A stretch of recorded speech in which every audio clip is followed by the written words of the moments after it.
We were talking about you were talking about the Freddy versus Jason and how amazing that theatrical experience was. So, for those in the audience that are not familiar, please tell us about that theatrical experience of watching Freddy versus Jason. Oh man, when was that? 2003 that movie came out. So we Yeah, went for anybody that lives out in Philly, y'all remember, I don't know if the movie theater's still out there, the Bridge out in West Philly. So it was me, my mom, and my sister. We went there opening weekend.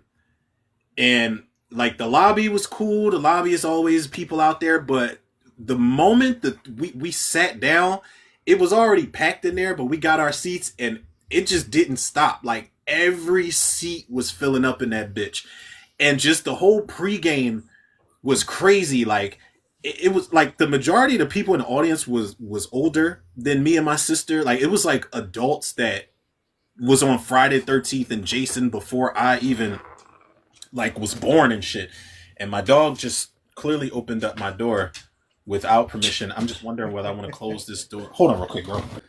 Like, I'm just like, yo, this shit is insane. Like, the movie didn't even start yet. So she's like, all right, you got Jason, you got Freddy. Now, mind you, I don't know where this lady went when the movie was over. Like, she probably dipped off of everybody's fucking cash.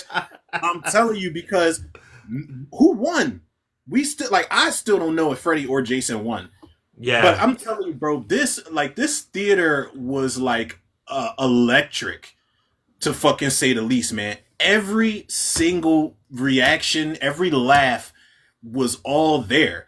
And like I don't think I've been to a theater where everybody it was like some people, I mean, the movie wasn't scary, but it was like people were screaming, people were shouting. Like when Jason spins that dude's head around where he's poking him in the cornfield, he's like, and you yeah, were, and he spins his head around, everybody screamed. And like the cheers, they didn't even get time to breathe because right after that his body fell and then the dude splashed the Everclear on Jason, lit him on fire, and then Jason's chasing him on fire. Like no, it was no room to even relax. And then he gets in the cornfield, the beer puts him out, he starts slicing everybody up.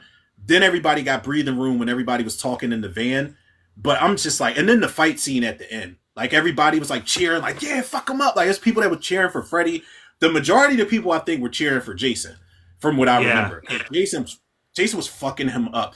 And then that moment where Freddy gets pulled out of the dream and then he turns around and like he sees Jason and they play that like guitar riff, bro, the theater was clapping, cheering, going crazy. And I think one of the biggest reactions was when Freddy winked at the end and everybody lost their shit. But I remember walking out of the theater, I was like, yo, that was probably one of the greatest fucking movies I've ever seen. And then I remember getting it on DVD and I was like, this shit's flawed as fuck.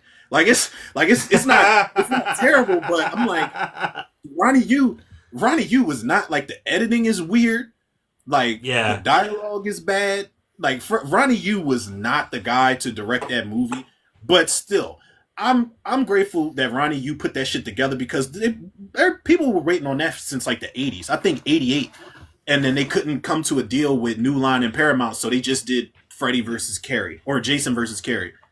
But yeah, hands fucking. I don't think there's a single theater experience that I've had that tops Freddy versus Jason, bro. That shit was lit. The whole theater was just having a good time. Nobody was in there fighting or arguing or anything like that. Everybody was one in the theater. Just based off two crazy ass fucking killers, man. And the fact that you had that many black motherfuckers in the theater for a movie that big and nothing jumped off, I'm like, it was a good time back then in 2003, man. That movie that is forever like embedded in my brain. Like I think the only thing that would have made that better, like it was cool seeing it with my mom and my sister because we were fans of the shit. But if I would have went yeah. with like a group of friends at that time, it would have been even It would have crazier. added to the Yeah, atmosphere. yep, exactly. And I had to That's fucking think. I was dope, like, bro. I had to think because I'm like, yo, was it anything that I've seen that's fucking with that? And I'm like, nah, I don't think it was nothing. Maybe Bad Boys 2. Maybe Bad Boys 2. That theater experience was crazy, but nah. Freddy versus Jason, and it was horror, and it was two slasher icons. Nothing's fucking with that.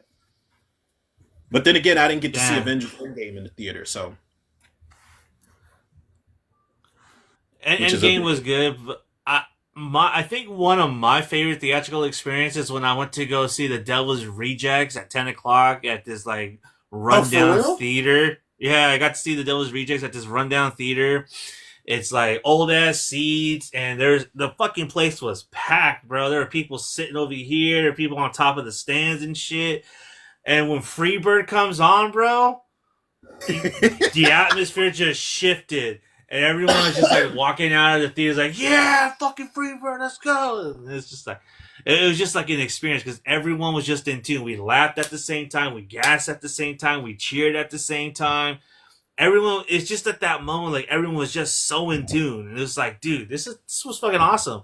And it's a movie that you wouldn't think that you would have that kind of experience, but I think because of Yeah. the atmosphere, the theater, the movie, it just added to it, man. It's just like, oh my god, bro. I remember we all just walked down and said, dude, that was the fucking best thing ever. I did not expect you to say the Devil's Rejects, like, because it's not a.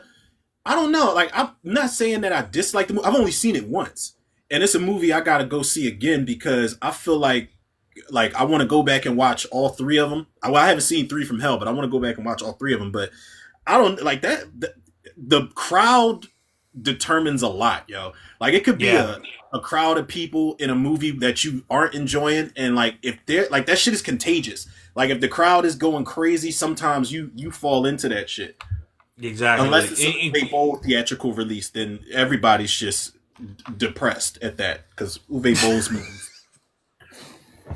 Yeah, Yeah, I mean, Devil's Reek does. That was when you had brought up Freddy versus Jason. I was like, because I read that, I was like, I think the only other experience that I've had like that was Devil's Rejects, and it just like the damn. theater. I don't know, man. Like I went with a group of friends, dude. We pre-gamed right before, and we just went, and we just like having a fucking blast, dude. It was good shit, man. So the scene, did everybody like shout the scene? Because doesn't a girl get hit, like smacked by a fucking truck? She's running with somebody's face on her or something like that. Yeah, And everyone she's in like fucking that popped, flannel bro. shirt.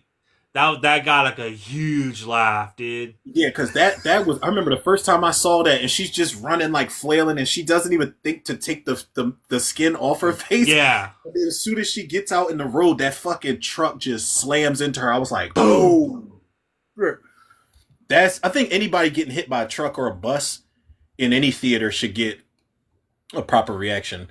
I think Yeah, Final seriously, Destination. and that one did. That one did for sure. Final Destination. Did you see any of the Final Destinations in the theater?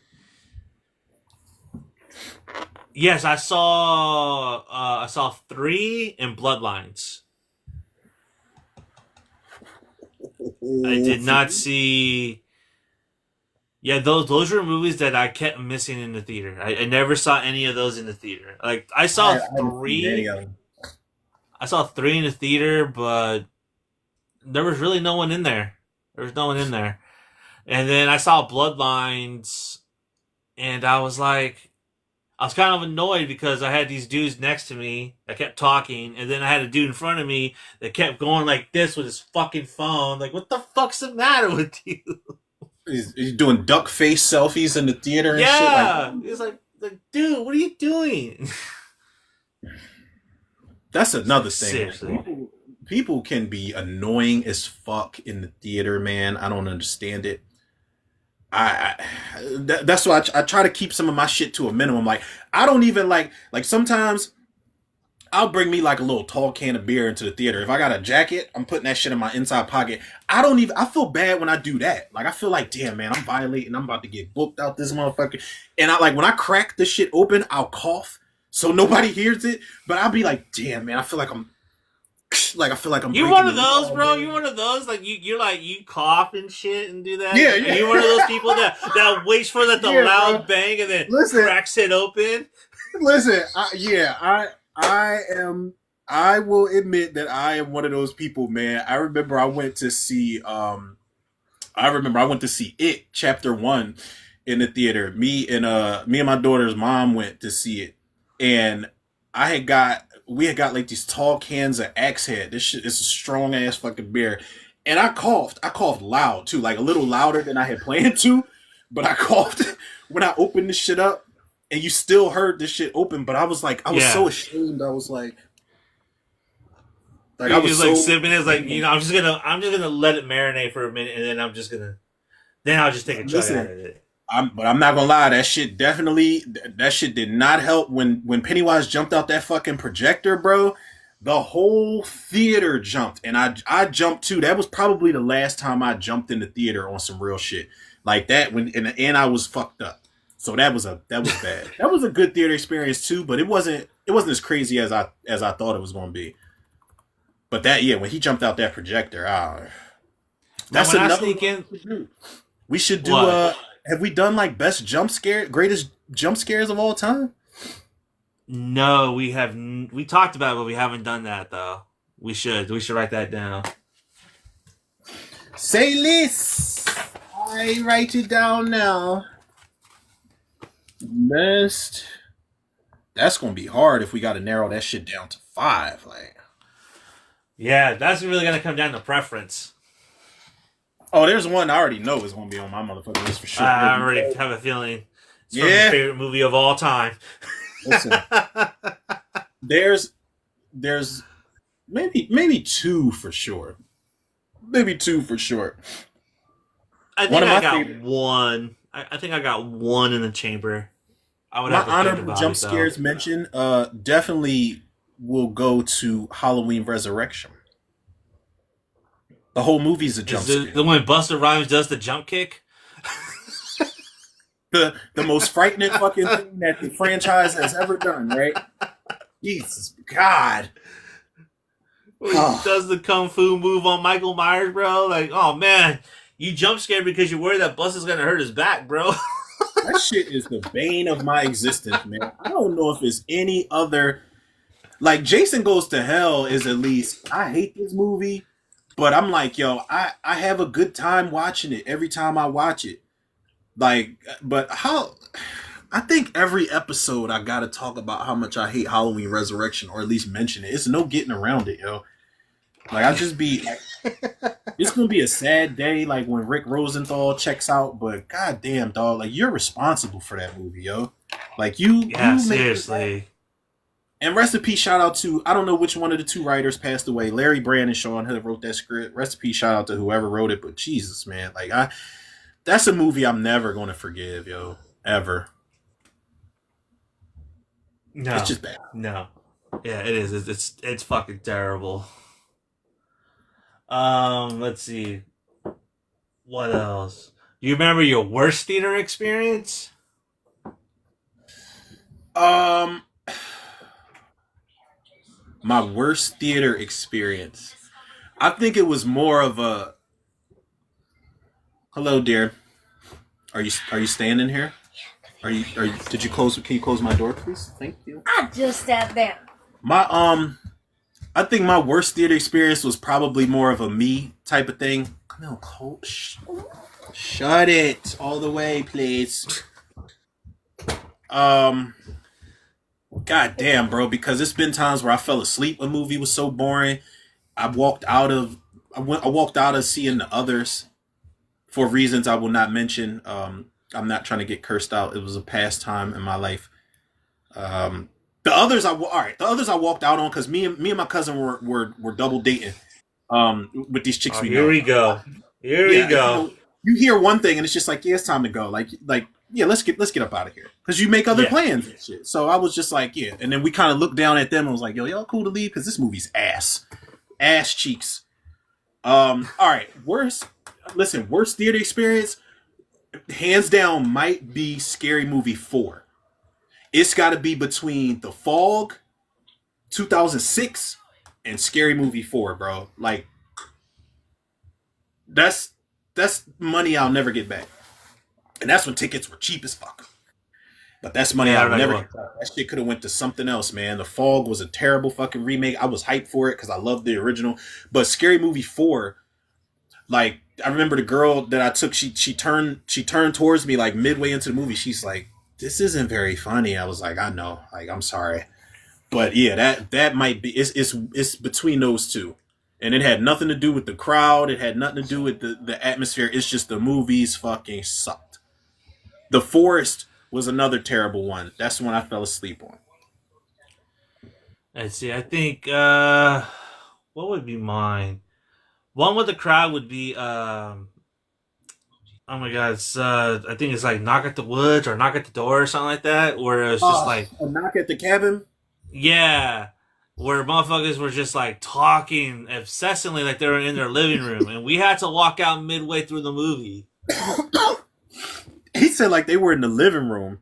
Yeah, man, they were talking just like how we were talking, dude. It's just like, are you kidding me? And no one else said anything. Like it was like no one bothered. Like no one really cared. I just looked at my ladies like, dude, we gotta go. We gotta go. We gotta go. Not, We not went, we even. left, we got our money back, and I think, Oh, they refunded y'all? yeah, I got a ticket. I was like, fuck that, dude. Like, you're gonna give me a ticket because ain't no motherfucking way you're taking my $20. No fucking way. I think one would that involved a movie would be King Kong. Peter Jackson, John? Yeah, King Kong. That was a bad theater experience for you? Yeah, it was a bad theater experience. I was just like, man, this is fucking boring, bro. Like, what the fuck are we doing here? I mean, listen, the movie's 6 days long, bro, so I get it. That movie the movie ain't have to be that goddamn long, yo. No, That- we went at 9 o'clock. We got out like at midnight, 12:30, and we are like, dude, fuck this, dude. This is like, I want my money back. This is bullshit. Like, two of the people that we went with fell asleep. God damn. It's like, yeah, no, Yeah, that shit did not have to be that long, that yo. long. Like, I mean, don't get me wrong. The highlight for me was that scene where they're in that cave and them bugs. Camille, where are my headphones? Yeah, Go upstairs and get my headphones. that would be. Camille, go get my headphones. Thank you. Because they'll get lost and you'll be buying me a new pair. Yeah, that when they were getting attacked by those bugs, I was like, this is disgustingly nasty. And then to see Andy Serkis go out fighting, like he was struggling, man. He was trying to hold on. He was trying to hold on so bad. Yeah, he was. But Jack Black, like I was saying, Jack Black is not. He doesn't do well in jungles. King Kong, Jumanji, Anaconda, like you're fucked if you're Jack Black in the jungle. I mean, he did There's some. another movie where he's in the jungle too. Oh no, I was about to say I still You know miss- what you did last summer, but he was on an island.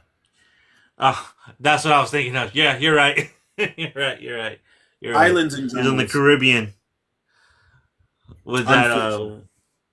oh my god, dude, that accent, bro. Like, Yeah, he get away with that shit. That He was was doing his crazy. best. He was doing his best Chet Hanks impression. Yeah, he was better than I mean, they Chet could have Hanks. just got Chet Hanks to play him. Honestly, I don't know how old Chet Hanks was in '98, but he could have just played him I instead. think he would have been like 10. Actually, now that I think about it. Yeah, They could have had a 10-year-old Tower Bay Island worker. yeah. It could have happened. Flaming Dragon was run by a little kid in Tropic Thunder. Anything's possible for the youth. I'll tell you what's not possible in our youth is the movies that we loved in our youth and hate as adults. This is true. Because goddamn, bro, there are some times, man, where I revisit some movies that I loved as a kid, and I'm like, what the fuck is wrong with me? Like, why did I think this was good? Or how We was didn't, this we didn't good? know any better. We didn't know any better. Like, what the fuck?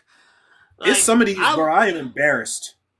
Some of these I am very embarrassed, and one of them I think is going to kind of catch you off guard because we do talk about it often, but this might be a first that I actually admit that this is on my list. I'm ashamed. I am ashamed, sir. I am. It's bad. I don't think my list is going to be as. I think I had stirred up some controversy with my turtle rankings, and people were not happy with my number 8. And yeah, that's going to come up again because I'm going to tell you right now, dude.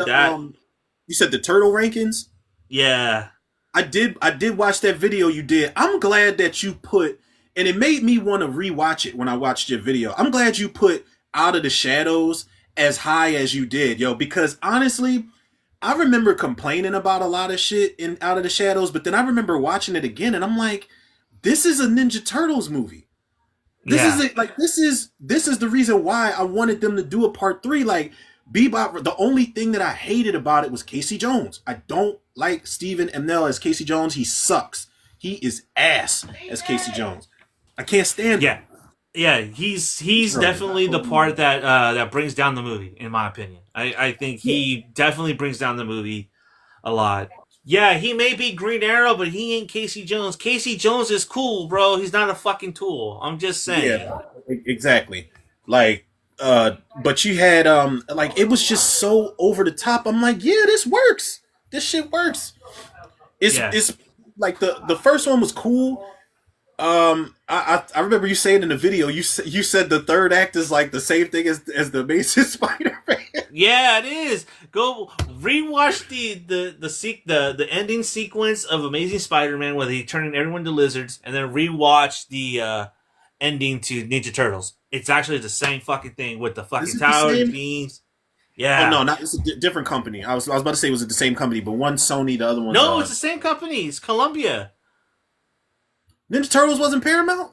No, it's Columbia. At the time, those two turtles were Columbia Pictures. They listen. They probably listen. These producers talk, man. They like listen. Do you mind if I borrow a little bit of your third act in my movie? It's like, all right, man, just pay me Just under the change it table. a little bit. Okay, Yeah, instead of turning them into lizards, we're just gonna open up Dimension X. That's what we're gonna do. yeah. That's it. Don't copy my homework word for word, basically, Yeah, like that meme says. exactly. And then they just end up doing the same shit. But no, I Yeah, actually got to see. I remember what you were saying about you were praising Mutant Mayhem. I have to see that. I've been you holding haven't out on seen that Mutant shit. Mayhem yet? I have not, man. My Wow, daughter even seen it and she loved it. dude, that's a fucking badass movie, bro. I love the animation. I love the voice actors, the cast they got to do the voices. I love that the turtles actually sound like young teenagers. They sound Yeah, like they're kids still trying to figure it out. Ice Cube's in there. Like I don't know why I didn't watch it yet. I'm slipping. the no diggity montage is fuego, dude. It's fucking fire. I The didn't know needle that you drop didn't with. like. I didn't know you didn't like a Secret of the Ooze as much as you didn't. Okay, I'm just I'm just writing down our we have thoughts on this, so wanted to get their thoughts on. We have people that submitted their movies, so we'll talk about those at Oh, the did end. they? Good Yeah, shit. Good shit, y'all. We appreciate the interaction, people. We love that shit. yeah, the engagements, man, we love that, dude. Yes. Keep it going. Yes, man. But all right, so what's number five? Um, so number 5 on my list of movies I loved as a child but hate now. This is my little segue into it. I love a good man versus beast, man, and when animals attack type of movie. The 90s was killing it. They had Deep Blue Sea, they had Lake Placid. I mean, you can count The Relic if you want, but they had like those, Anaconda, those when Yeah, animals attack movies. And they had the practical and CG blend of the creatures, the animals, whatever. So I remember seeing the trailer for this and I was like, yo, man, I remember seeing this trailer a lot on like USA and Sci-Fi and shit like that. I was like, yo, I can't fucking wait to see this. So we got the shit on VHS when it came out and loved it, but then I remember watching it recently, and I'm like, this movie's fucking terrible. And my number 5 it's a weird pick. I know a lot of people wouldn't guess this one, but my number 5 is Bats from 1999. is that with Lou I Diamond Phillips? Lou Diamond Phillips, Dina Meyer, Leon was in it, Bob Dutton was in it. They was like, listen, let's get Lou Diamond Phillips to lead this movie. Now, nothing against Lou Diamond Phillips, but you're as about as much as a superstar to me as fucking Benjamin Bratt. And I'm not saying that just because both of y'all brown. I do like Lou Diamond Phillips. Don't get me wrong. He's a badass. Like he was like a badass in certain roles, but this one I'm just like you're pairing him up with Dina Meyer, who was kind of fresh off of what Starship Troopers a couple of Yeah. years prior. I love her. You know, I love Dina Meyer, but I'm like, this chemistry is not working for me when I watch it now. Like when I was a kid, I'm like, I want them to, I want them to hook up, and they kiss at the end when they survive. And Leon's the token black guy. I love him, man. He was David Ruffin in the Temptations, and then even Leon, you go back and listen to his line delivery, it's terrible. He's a token black guy where you're just written terribly. Like you're smart, but he's just like, man, I got to get up out of here before y'all do something that's gonna get me killed. And it's just like, Jesus, you are. What the fuck? John Logan is the writer of this movie. Now what else did he write? Oh, he wrote Skyfall, Sweeney Todd, The Aviator, Rango. So he stepped his weight up. Humble beginnings, I guess. Oh, there's that shop again. He wrote They Them. I don't know if you saw Wait. that. The one with Kevin Bacon. Wow. Yeah, he wrote Alien Covenant. He wrote Spectre, Skyfall. He wrote Hugo. He wrote Red, the first Red movie, The Last Samurai. He wrote Star Trek Nemesis, The Time of Jesus. This dude was on a run. I guess Bats really was this was his That third was his first movie. That was his first movie. He did. Oh yeah, first feature film, because the other two were TV movies. He wrote Any Given Sunday, so maybe Bats. That shit probably bombed, and he's like, okay, like he probably went to like an island on a retreat, like a spiritual retreat, came back, got his shit together, and started writing better films. Oh, bro! Oh my god! You're not gonna believe this. What, man? Don't fucking leave me in suspense. What happened? It's called dramatic pause. He actually wrote the movie that you are waiting for, your most anticipated movie of all time, Michael. Are you serious? Yeah. He wrote Michael. I didn't even notice. I didn't even notice I said his name, because when I did my trailer reaction, I put such an emphasis. I was like, wait, hold on. I said, let me not just praise Antoine Fuqua. Let me praise the writer as well. Let me look up who the writer is. I said, shout out to you, John Logan. Ooh, I'm putting my foot in my mouth. I would have never even noticed if you wouldn't have said nothing, because I didn't scroll up that far. Yup. Well, listen, in my defense,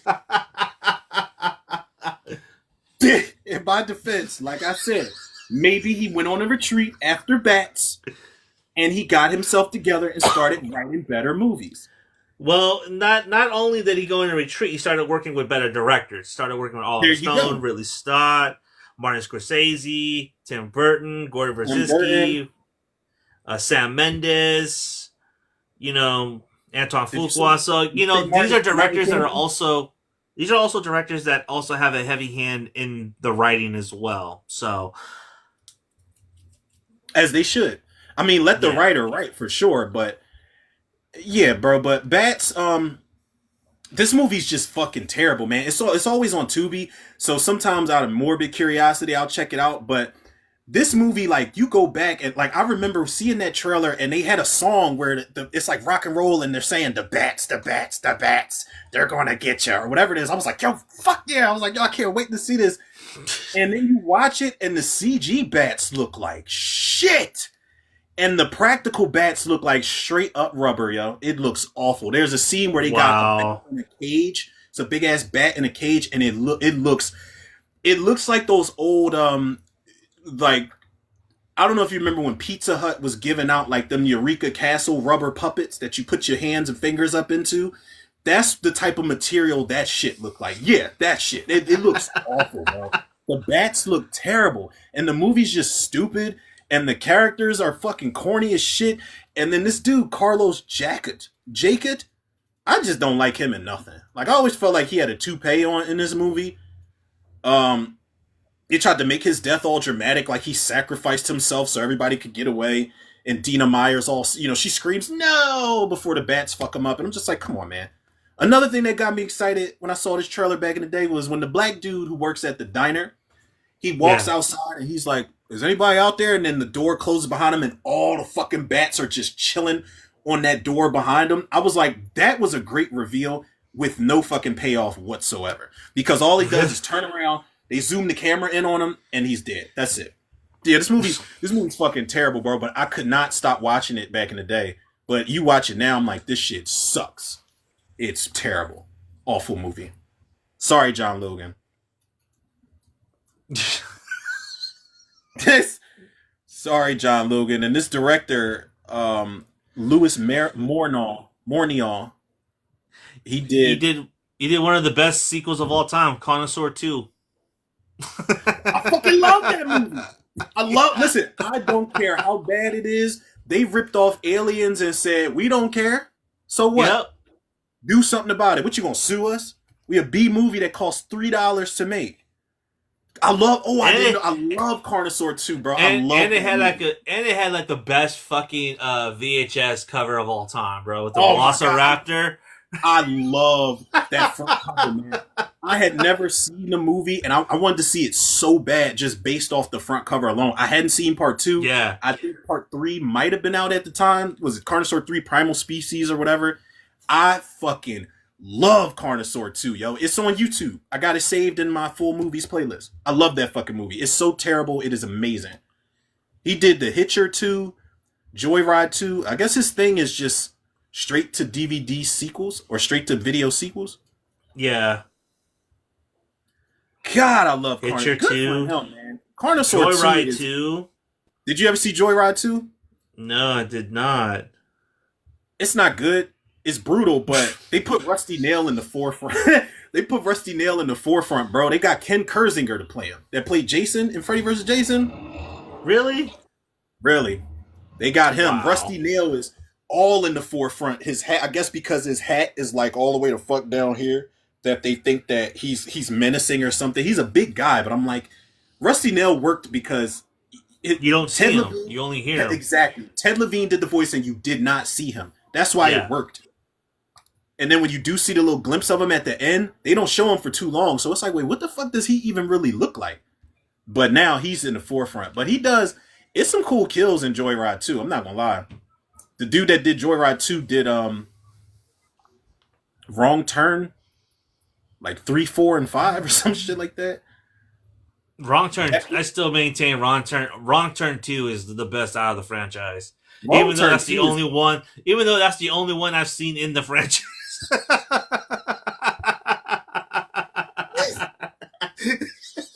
I'm thinking you've seen all of them because it's what, 7? There's like 8 of those motherfuckers, including the remake. It's the reboot. The reboot is really fucking good, yo. And I'm so mad nobody talked about it. Nobody really talked about it, man. Nobody really saw it. It's so, because it does that whole don't breathe thing where it's just like, who's right and who's wrong here? Like, are the college kids that made the wrong turn? Something happens to where the foundation, the civilization, you're like, oh shit, like they got a point. But then you don't want to see anything happen to the victims, but they fuck up really bad in that movie. So you really don't know who to root for in certain moments. But the other sequels are, the first one, I like the first one the best, but two is crazy, man. 3, I didn't. Badass. I like 2. Henry Rollins, yo, like Henry Rollins is just ready to. But as a survival guy, dude, it's fucking hilarious, dude. 4's got a good prequel idea because they show the 3 brothers. They break out of an institution. They show how they let all the patients out on some like on some Dr. Giggles House of the Dead shit, and they basically they hold up for years in the institution and it's abandoned. But then these kids are on fucking snowmobiles apparently during a snowstorm, and they're like, well, the snow won't let up, so we might as well just seek refuge in this abandoned sanitarium. Yeah, bro. So they go in there. And they're waltzing around, they're partying and shit, and they just start disappearing one by one. They fuck them up. That's one thing. The gore, sometimes it looks corny, but the gore, for the most part, in Wrong Turn 4 is fucking crazy. That's one thing that the sequels, as bad as they are, do good, is the practical gore effects.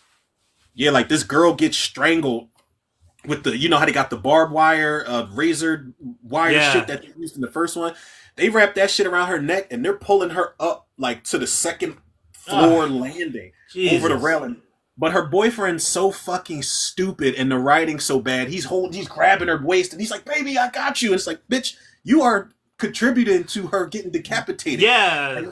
And then all the blood's falling on him, and he's like, "Babe, I got you." Like it's only 10 quarts. It's only 10 quarts of blood. You miss it. Like I got you. Stupid, stupid as shit, yo. It is so dumb. Like the last thing you want to do is pull her while she's getting hoisted Yeah. up. Her neck is like it's fucked up. It's messed up. He's literally, and then he screams. Like he falls because her body detaches from her head, and then he does this pause, and he's just like, ah! And then all the girls just run off and leave him to scream in their pile of blood. It's fucking hilarious, bro. The movie's terrible. It's Oh my bad. god. Funny as shit. But what's your number 5? I'm rambling on. Speaking of terrible, this is a movie that I loved as a kid, and Leslie Neeson was a big part of my childhood, and I loved a lot of his spoof movies. And this was one that I saw in 1998, and I fucking loved. I fell in love with it, and it is Dracula, Dead and Loving It. I loved this movie as a kid because I thought this shit was the funniest shit that I've ever seen.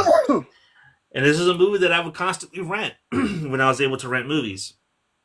I rewatched this movie during lockdown, and I did not laugh fucking once. Once? Not once? Not once. The things that used to make me laugh and crack me up weren't funny. They weren't funny. The only thing that still holds up is the hypnotist scene, where he's hypnotizing the wrong girl, and he's trying to hypnotize the other girl, and they go in the room and they like turn off the lights and shit. That whole sequence is still funny. But everything after that and before that is just not funny. It doesn't do it for me. I had to turn it off at the end when he gets to like the dance sequence. I was like, dude, this is boring. Like I don't know, man. I can't fuck with this. This movie is not funny. I forgot. And it's a shame too because I like this movie a lot, dude.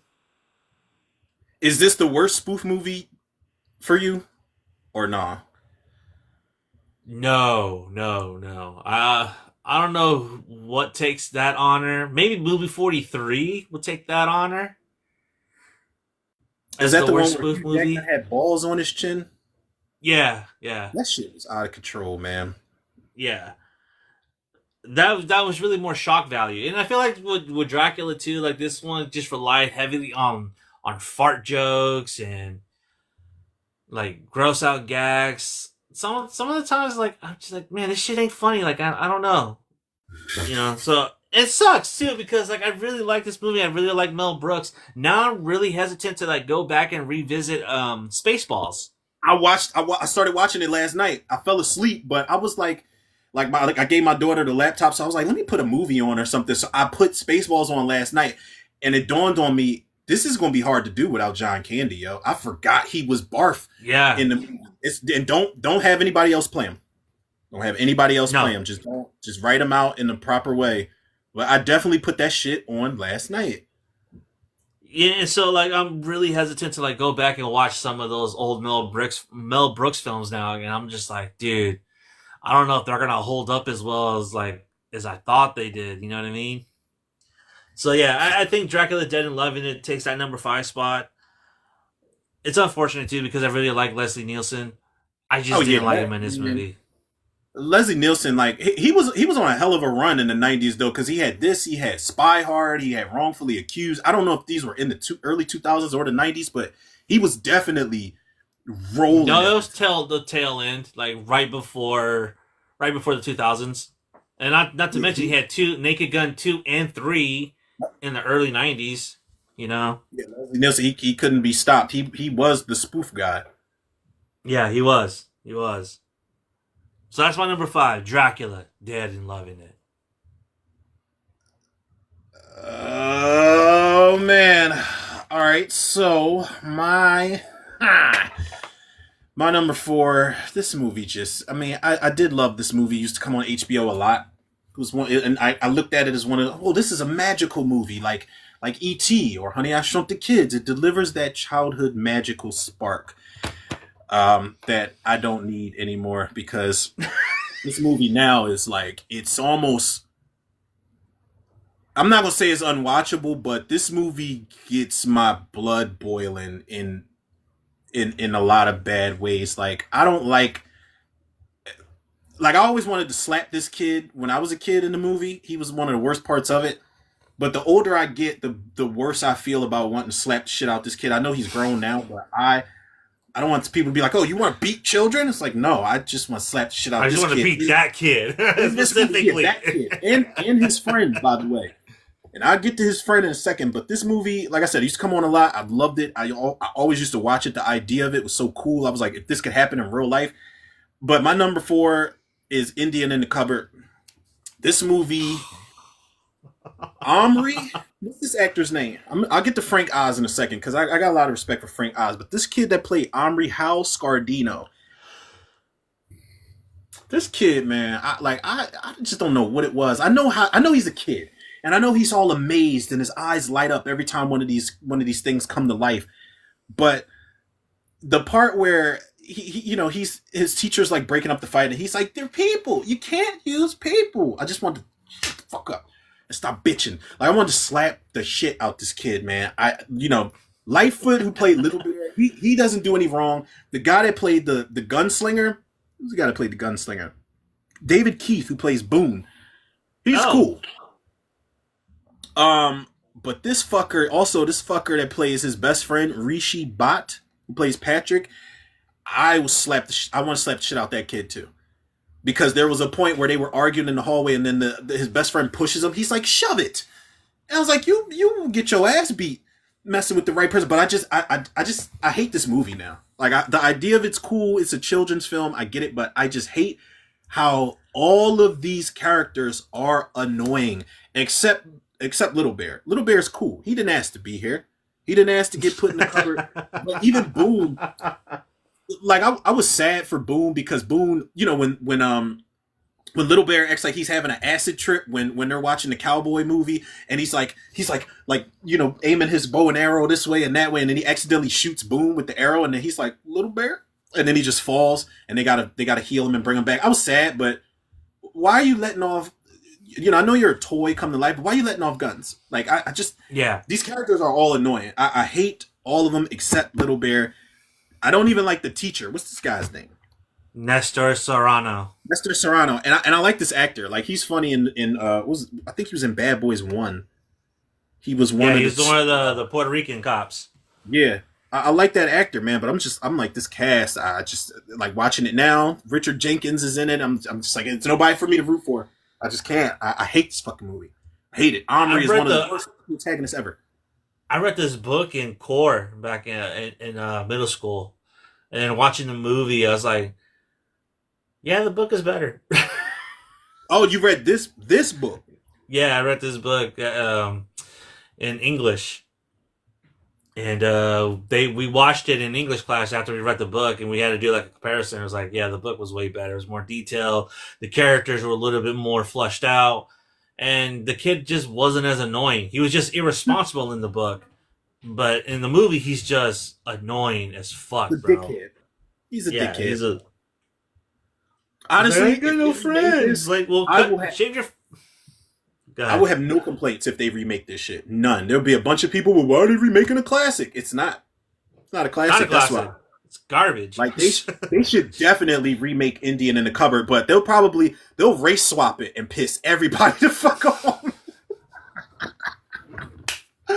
Yo, let's piss everybody off and remake the Indian in the Cupboard and have Jai Courtney play Little Bear. Like that'll be no. They'll have Tom Cruise play Little Bear.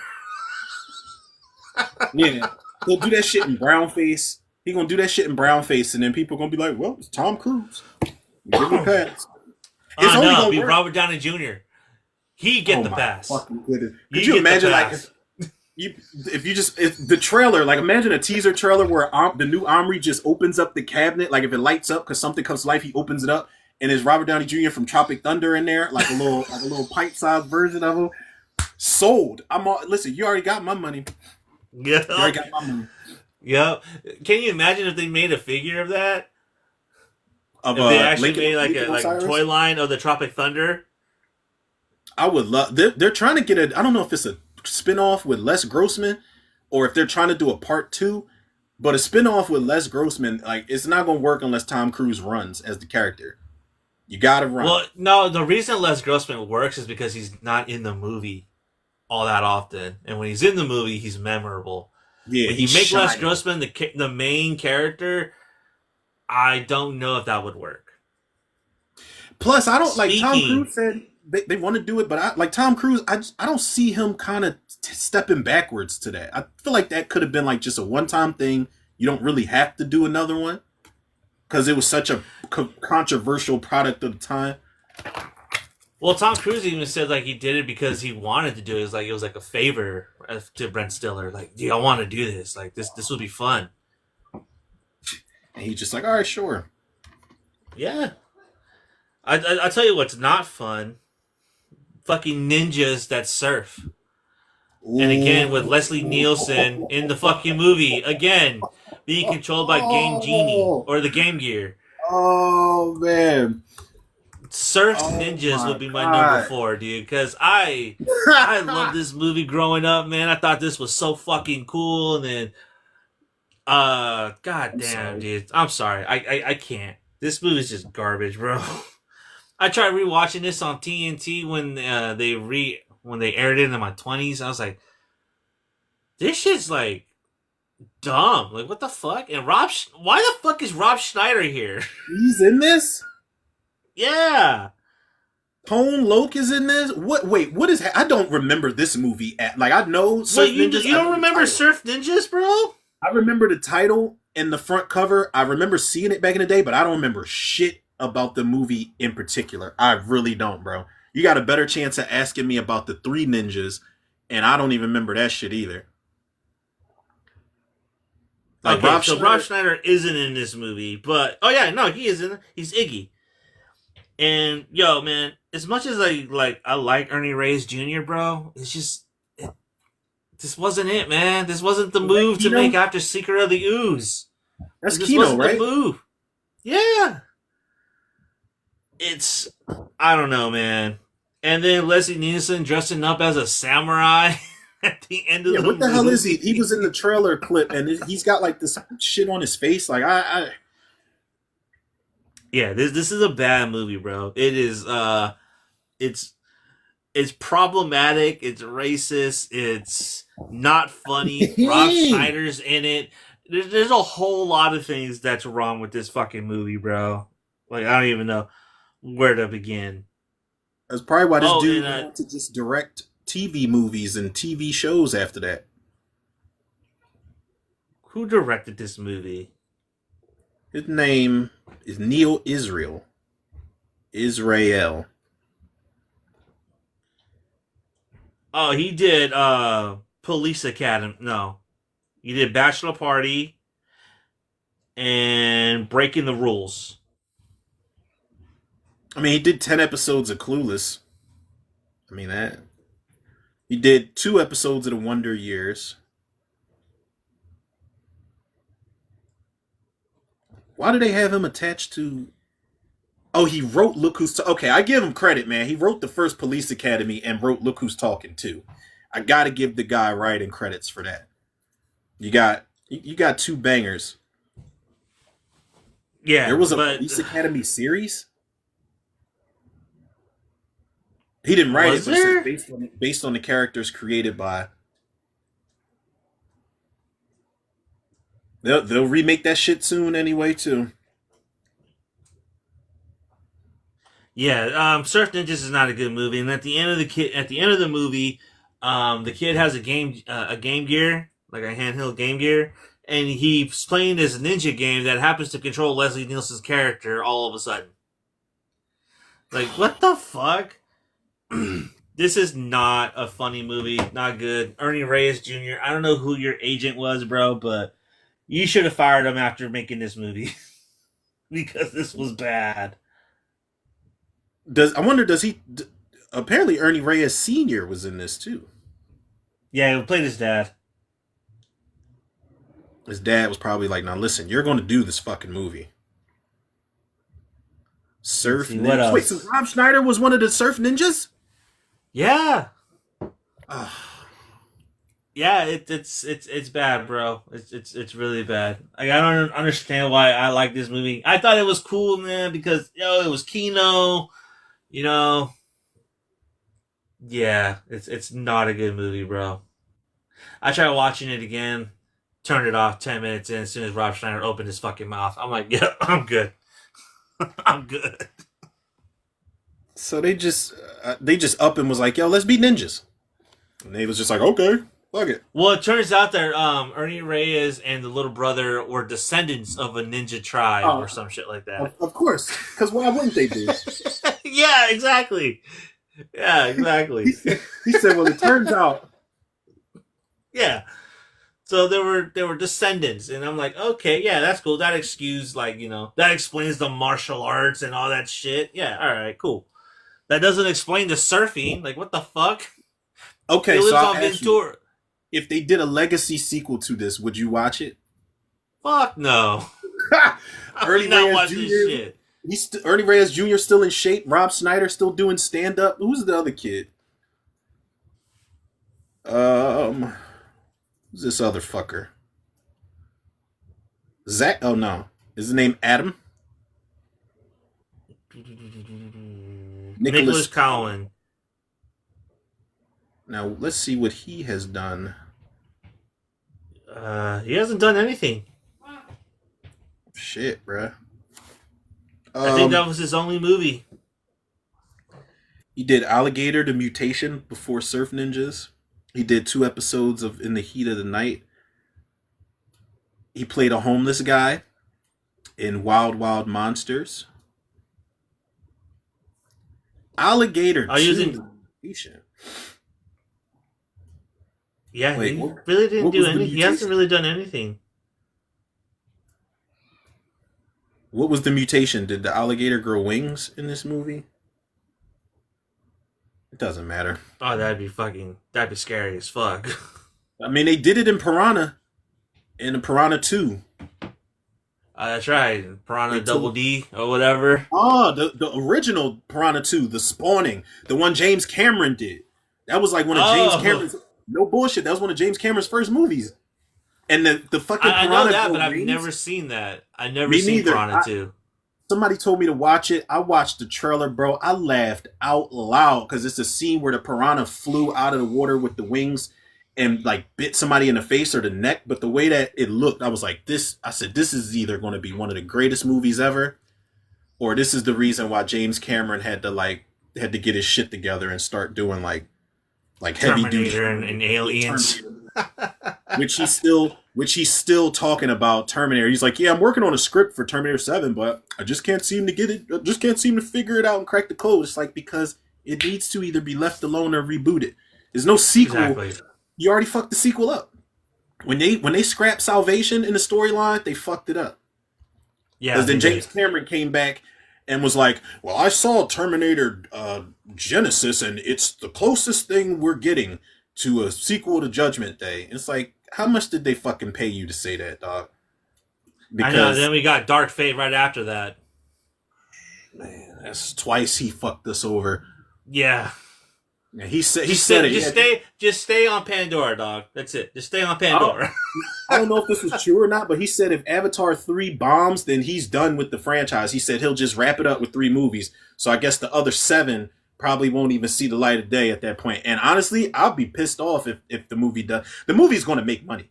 You know, the The movie's movie's gonna make not. money for sure. I think the Yeah. movie's up against the SpongeBob movie. And all right, I get it. People are going to take their kids to see SpongeBob, It's but Christmas, bro. Like, you mean to tell me people are not gonna go see Avatar on Christmas? Like, come on, bro. in Like, they did IMAX, the exact same thing with The Way of Water, and look, that became like one of the biggest movies of the year. honestly, he really Same doesn't have release to time do too. Same release time. So it. Yep. And Way of I, Water, I Way of Water definitely turned me around, man. That is one of the most beautiful fucking movies I've ever seen. And the story was actually better. Like the first one, I was like, this kind of overrated. It's Pocahontas, Alien Pocahontas, but I'm like, yeah. all right. Part 2, I was like, yo, this shit is getting gritty, yo. But this new one, I Yeah, was like, I'm all actually right. gonna rewatch. I'm actually gonna rewatch Avatar 1 and 2 before I go into 3, I think that's just to a proper refresh thing him. to do. Yeah, I think that's a proper thing to do because I like as much as I say the first one's overrated, I think story and character wise, I gotta freshen up. Two is still Yeah. in my head, but I gotta freshen up on part one for sure. All right. So what's your number? I think we're on number three now. Yes, we are, sir. And listen, people, it's about to get really dark. I'm just giving y'all a warning because I am very rarely, even when I share certain stories on the show, bro, very rarely am I embarrassed to say certain things. But yeah, this is because I just made a joke prior about this movie, and I didn't even realize I was walking right into this at some point. But yeah, I am wholeheartedly embarrassed to share this on the show, bro, right now because this is one of the worst movies of all time. This is one of the worst zombie movies of all time. But if I'm being completely honest, if I'm keeping it a beam with y'all, like I always do, and I bootleg this. I don't give a fuck. What, they gonna lock me up? I bootleg this. Yeah, I got it from my bootleg boy. I was not paying money for this, but I was excited because I was keeping up with the production of it and seeing all the like in the Game Informer magazines. I was like, yo, this the way they're describing this is gonna be some shit right here.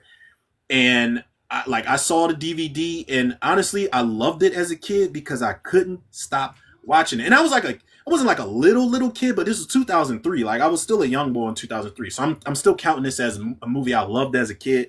And I'm so fucking ashamed to admit it, man, because I watched this a lot. I watched this a lot when it came out, man, and it wasn't until like I had to let this movie wear and tear me down for me to truly realize how much of a piece of shit it was. And my number three is House of the Dead, man. I know, bro. I God know, damn it! Even I know, I knew that was fucking piece of shit when I when I first saw the I know, I movie. know. And I'm gonna tell you why, bro. Because you know how I am about like if it's subgenres and horror, you know the zombie genre is my shit. Like slasher genre's cool, but the zombie that's my shit, man. So I'm always willing to give a zombie movie a chance, especially something I'm familiar with. I had House of the Dead 2 on Dreamcast, I think.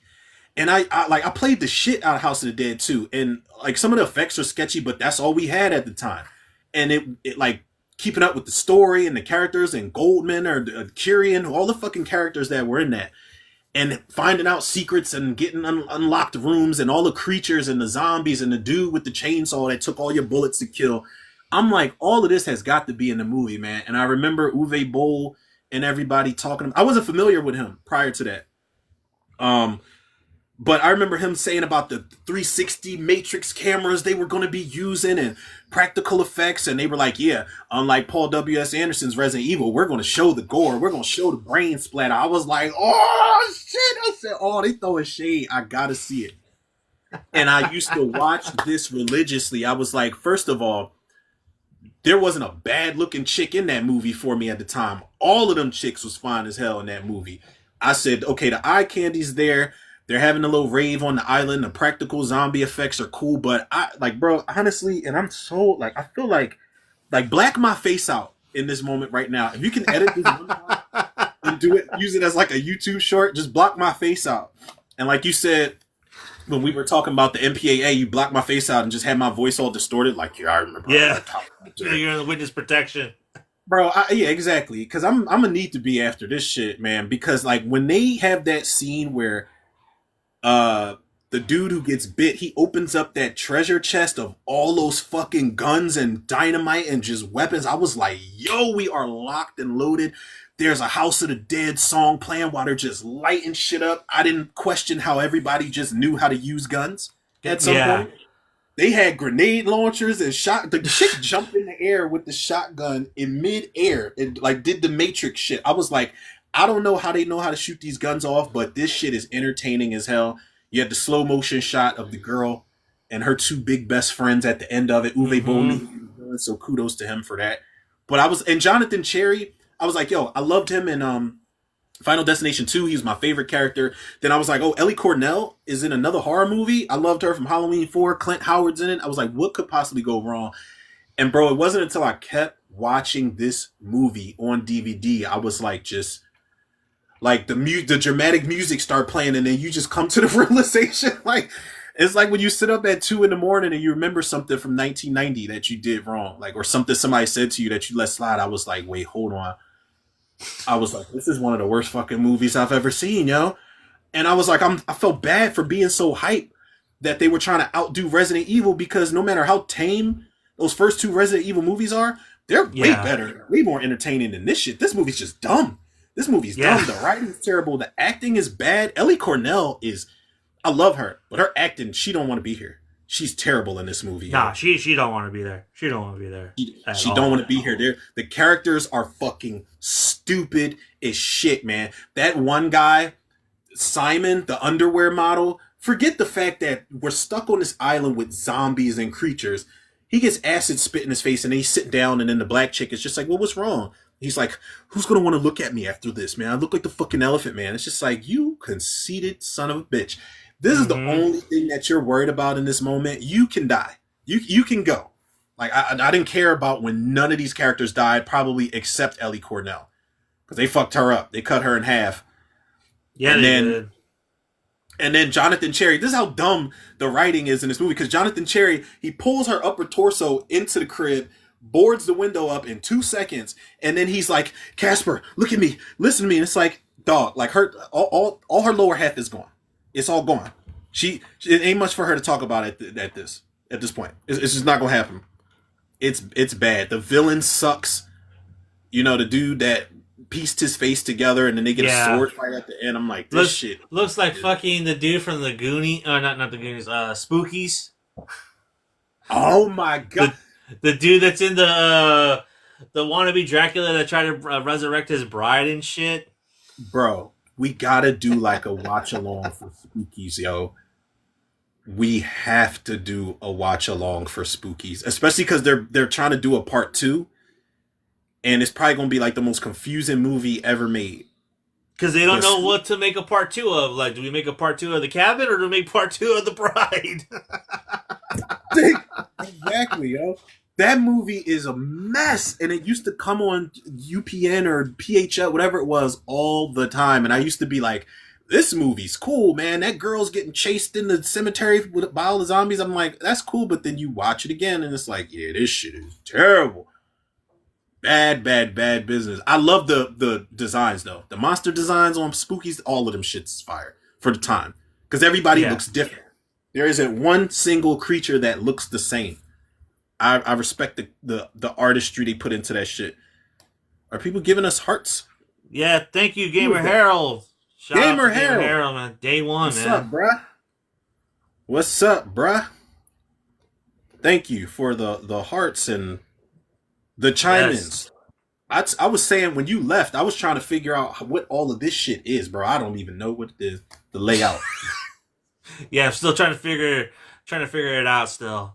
This is our second stream our third stream on TikTok, so we're learning. Yeah, it's our third one. Yeah, it's our third one. But yeah, man, House of the Dead was my number 3. I was very embarrassed to share that, but if I can't be transparent on RNZ Live, where can I be? Like, And people out there, don't judge me, because y'all praise movies, y'all love shitty movies that y'all don't even go back on and be like, well, I look back on it and I'm sitting like, I looked at the top 100 scariest movies and y'all put Talk to Me on that list. Don't say nothing. I actually meant to message you and ask you to send me that link so I can find that list. I'll send it to you. I'll send it to you right now, matter of fact. Okay. Because, I seen Talk to Me because my homegirl sent it to me. She sends me a bunch of movie shit on Instagram like regularly, and we chop it up about movies and shit. But she sent me the list and she was like, "Yeah, I don't agree with all of these, but whatever." And I looked at the list, and as soon as I scrolled past the title and I saw Talk to Me on there, I just X'd out of it. I was like, nah. And I'm like, all right, let me be fair. And I scrolled again. Then they start putting The Nun and I'm like, nah, no. What? Okay, yeah, you definitely gonna have to send that to me because I gotta look at this list. I didn't even look at the rest of it. I'm about to send you the list now because what the fuck was y'all even thinking making this list? And that's why I said what I said in my post. I was like, these new lists are created by 15-year-old schoolgirls because anything scares y'all at this point. Seriously. Okay, I'll tell you what scared me as a kid, bro. Never Ending Story 2. Shut the front door, yo. Don't do That that, yo. that Don't do queen, that. the prince, the queen, bro. Like, yeah, that shit scared me as a kid, bro. I was like, yo, this. I thought this was like the best thing ever growing up, Don't and then don't do Never Ending rewatching this Story shit, 2 bro. like that, I'm bro. like, what the fuck? Don't don't do Never Ending Story 2 like that, yo. Yeah, Don't do it's that, pretty man. bad, dude. It's I bad. just It's bad. yo, It's the bad. universe is crazy because I showed my niece like I was showing my niece like clips of like Honey I Shrunk the Kids and the Gremlins and shit that I'm like, yo, this is the shit that you need to see. Like she just turned 5, but I put on Never Ending Story and 2, and it was the scene where it was on YouTube. It was a scene where the duck or the bird or whatever it was looking at Bastion's memories, Yeah, and the duck just started crying. I was like, fuck! But then the mom pissed me off because she's like, Bastion, it's kind of like a never ending story, and I'm just like, really, all right, really. You go bro, back you and really watch. got your pick is You really go never ending back story and watch too. it, man. Those three kids don't know how to act, bro. Like I can give You it really a. didn't like part two? I no, Ah, I liked part two when I was growing oh, up. just I don't like I part know. two when now. Part two is I my don't like. shit, man. I don't like part two right now. You know what I mean? I think that shit's like it's almost as bad Oh, as episode two, bro, because it's written in that way. It's like very wooden in performance, and there's some really cool scenes in there. But damn, dude, I don't know, man. what the fuck were those things? Those big metal things that had saws in them? They used to scare the shit out of me too. In there, I thought they were made out of rocks. are they rocks? It was something. I just know they were like really clunky, big motherfuckers, and they were going after Bastion, and they had saws in them and shit. Okay, here you go, bro. I'm about to send this to you right now. Sent 100 greatest horror movies of all time. Fuck off. Yeah, and even though this has Jonathan Brandis in it, bro, like it's not great, dude. It's not. Is that I the one? Is can't. that the first one or the second one where the horse dies? It's the first one. That's in the first movie. Yeah, it's the first one. You know what did The annoy me second in one part is really two? more of an action adventure, and Yeah, there's really not much more of like an emotional arc with I mean, yeah, the Bastion and Atreyu both have like this little beef, and they kind of don't see eye to eye to get eye to oh, that's eye. right. And They then the do be princess is beef like on. manipulating both of them. I And didn't. I didn't like her in either movie. yeah, nah, dude, I didn't. I don't like it, man. The next chapter is not that great, dude. I loved it as a kid, man, but as an adult, I'm like, man, this is some bullshit. I This mean, is maybe also like soap you opera might feel bullshit. differently if you watch. Have you seen part three? I have not seen part three. I have not. I've never watched it. Jack Black is in part three. He's one of he's got a Oh, then I'm gang. sold. Then I'm sold. Listen, it's a young Jack Black too. I'm talking like post Airborne Jack Black, where he wasn't quite Jack Black just yet, and he's got like a bunch of goons that he runs with called the Nasties, and they steal the never-ending story from Bastion. So he's gotta go after them to get them, and Jack Black, they do like this close up on him in the trailer where he slams the book, and he's like, maybe we can start some shit for him or whatever. He's like, maybe we can have some fun with the book. Yeah, it is a part three. And I think the dude that played in Free Willy plays the new Bastion. So yeah. Really? Mm-hmm. What's his name? Jesse James Richter or some shit? Let me look it up. I've never. Yep. Yeah, Jason James Richter. Like it fucking matters, because what's he been in next? No disrespect to him. But maybe they'll win you over because they're going to do a TV show. A TV series, and I'm like, that's fitting. A TV series for Never Ending Story, I'm cool with that. Yeah, I think Never Ending Story just needs to, end. I mean, listen, the title lets you know exactly what it is. Yeah, exactly. Ooh, I didn't see what I didn't even notice the redesign on Falcor in this movie. Yeah, which one? Oh, the dog, like the big ass dog Falcor. They Yeah. did like a bit of a redesign on him. And yeah, I don't know. Yeah, never ending story. Like this was a movie that I watched a lot as a kid. I Yeah, try to same. rewatch it on on TNT like in my 20s, and I'm just like, man, this is not good. Like I felt like it was boring. Like I was just like, man, I don't know, man. It's been so long, dude, that I've watched it, and I'm like, nope, nope, I'm not gonna revisit. But my final two are movies that I often revisit and still try to figure out why I like them. But we'll get to that in a little bit. All right, but that's my number three, Never Ending Story 2, the next chapter, which is unfortunate too. It is, man. It is, man. It is, man. I didn't expect you to do Bastion and betray you in the gang like that, man. Fuck. Well, Bastion and the trailer just need to stop acting like little bitches, bro. Get this shit together. I forgot they definitely were beefing in that second movie. Don't they have like a fight scene or something, or like at least a scuffle? Yeah, they fight because I don't remember which one, but one of them is under the spell of the princess. Was it Bastion? I think it was Bastion because I think she They were fucking because with they him. said because Bastion gets kidnapped, gets captured, and gets brought to the castle, Mm-hmm. and then like she kind of makes out with him, and then he becomes evil, and then they overcome, and he has to overcome the spell with the power of friendship.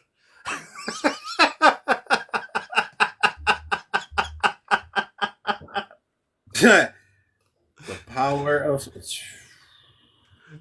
The power of friends. Yeah, so who the fuck directed this never-ending story to? Ooh.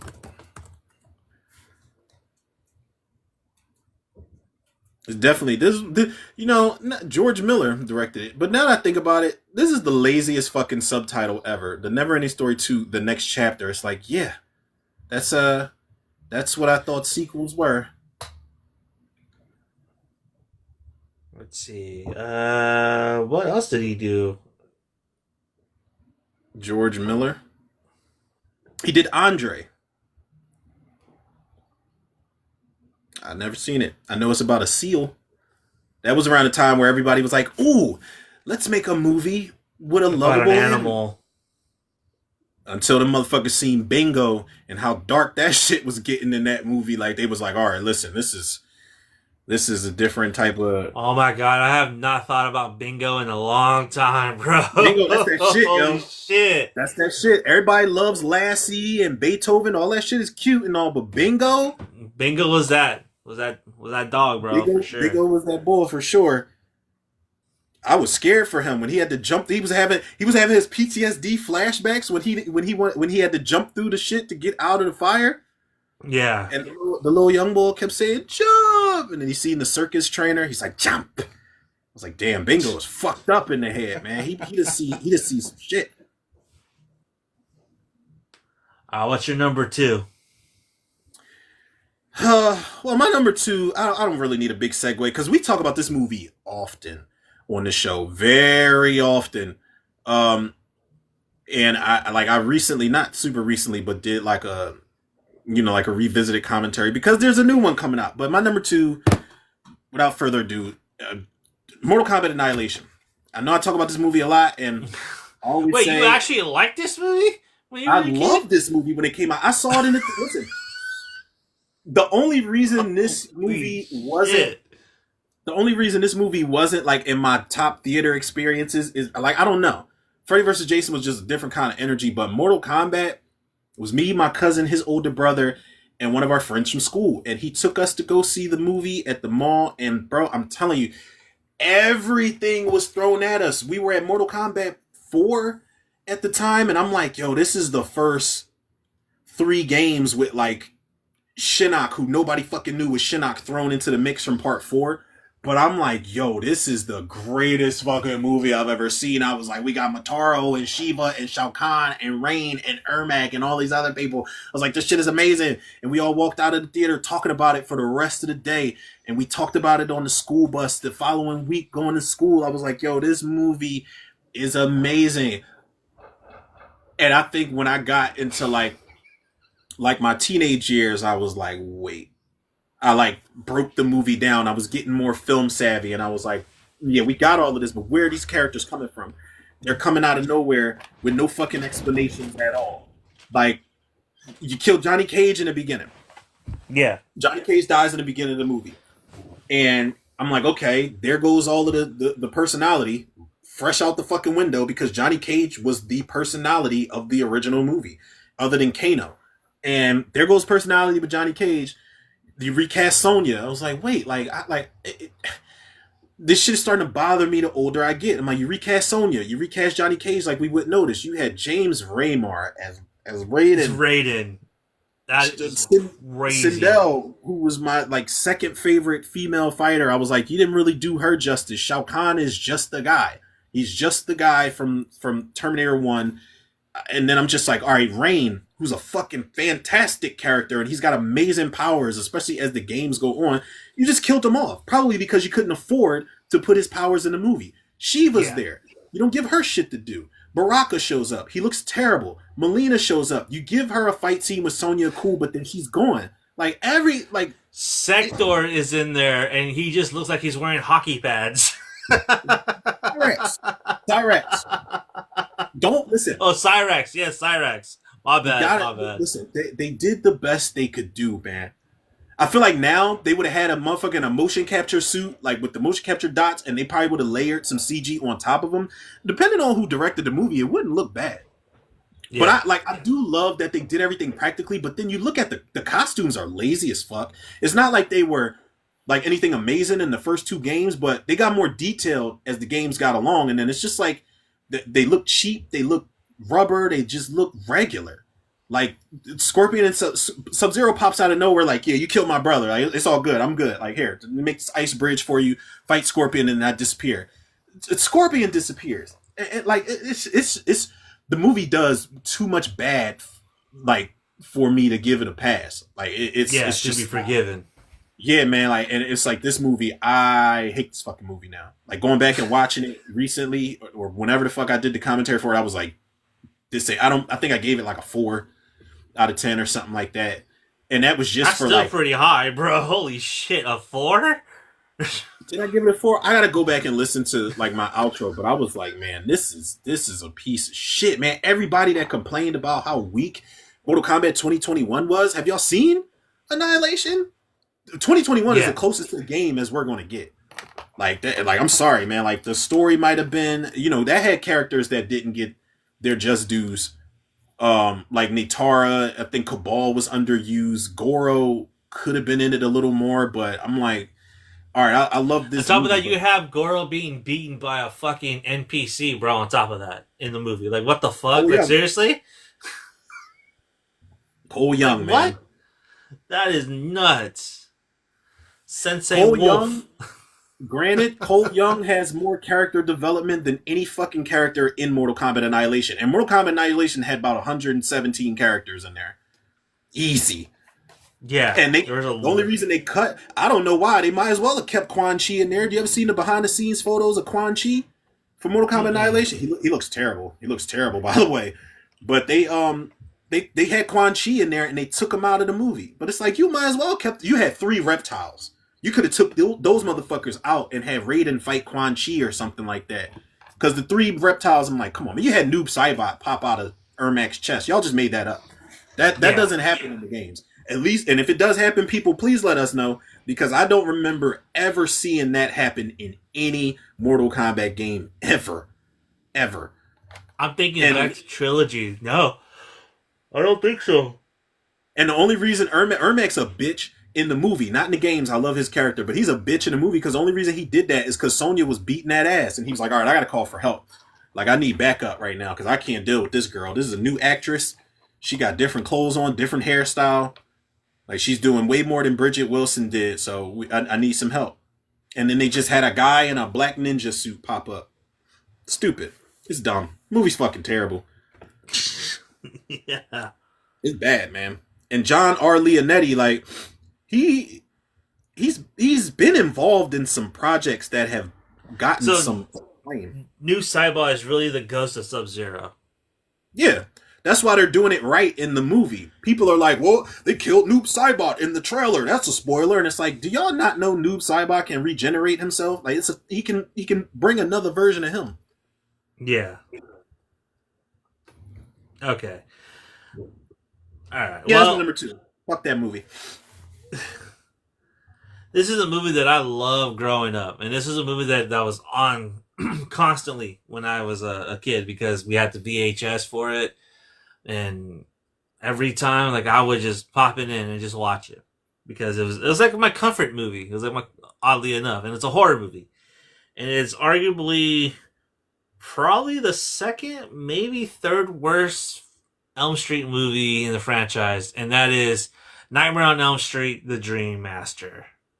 Oh, what? Oh my god, yo, you breaking my fucking heart this episode, bro. First the Never Ending Story 2, now Dream Master.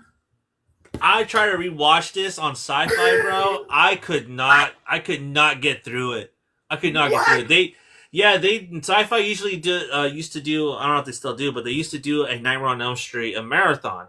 Yeah, I They would remember. start with one, and then they would end with I think Freddy's Dead because they didn't have the rights for a new Nightmare. But I would watch it, and part 4 came on, and I was like, I got up to the point where he kills that girl in the classroom. I was like, let's suck face. Sheila, You know what I mean? yeah.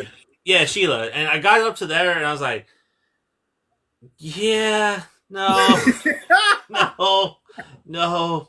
I couldn't watch it anymore, dude. Like, even during, like, I was watching this, and I was looking at Alicia Wilcox and just looking at her performance, and she just looks lost. And then Tuesday Night is just so distracting when you know that's Patricia Arquette's character, and she's not even really doing she's not really doing a good job either. But I love that theme song. I love that opening. That opening Great segment is fucking dope. But everything after that is not. It's a chore to get through, honestly, dude. It's a struggle. It's really a struggle to watch. 4, You didn't 5, like and Rick? 6. You like No. Rick and his karate skills? He was one of the sharpest martial artists of the 80s, man. Yeah, no, man, no. I mean, he'd probably be better suited as a Ninja Turtle at that point. He could have been a surf ninja, honestly. Like if they would have did Yeah, Surf for Ninja real. 2 or some shit. Just throw what's his name? Andrus Jones. Yeah, Andres Jones. Yeah, he definitely could have been Ernie Reyes' brother rather than Rob Schneider. But yeah, it's a struggle to watch. 4, 5, and 6 are struggles for me. Like I can't get through those movies. Mm-hmm. 1, 2, and 3 and New Nightmare are ones that I can actually I can sit and watch and enjoy. But also too, Dream Master, and someone pointed this out, and I never noticed it until like someone pointed it out. It is actually the brightest one out of them all. This one actually takes place during the day. A majority of this film takes place during the day, which is crazy when you think about it. I never noticed that. And just like the just first like half of the movie, it's all during the day. yeah, I mean, and just the interior shots too. Like a lot of the shots inside of the Elm Street house when it's all boarded up. I never noticed that. Like there's even like the beach sequence. It's like, yeah, that really is. You might be onto something with that. And it's bright too. It's really brighter. Out of all the Elm Street movies, is actually lit in a very different way. It has this very neon greenish red glow to a lot of the sequences, and you don't really see that. End. Yeah, you really don't see that in any other of the films. Rennie Harlan, it's usually dark or gritty. This one is really brightly lit, and it's weird. Yeah, right. Well, Rennie Harlan's he's what, from Finland? He probably just put his little touches on it. Even at the end, like we had like the sun breaking through the church. You know what I mean? That same set is used in Dream Child, and it is fucking darker in Dream Child than it is in the Dream Master. Yeah, then they tried to go back to who? Jesus Christ! Give me 2 seconds.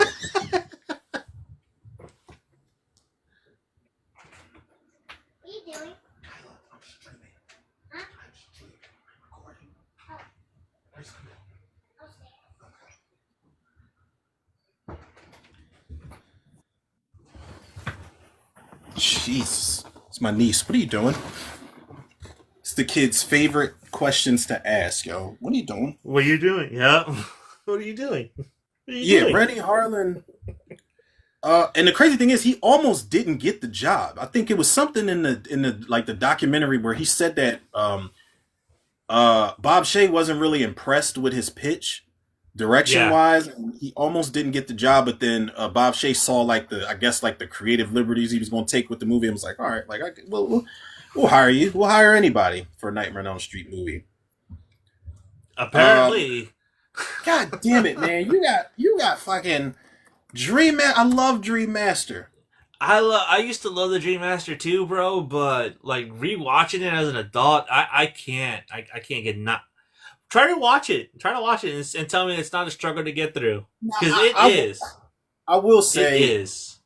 Tuesday night. Like, listen, Tuesday night. Have you? I don't know what happened with her over the years, but I was watching this panel where it was her, Kim Myers from Part Two, Lisa Wilcox, and was Heather Langenkamp up there? It was like the final girls or just the girls of Elm Street doing like a panel. Tuesday night was looking.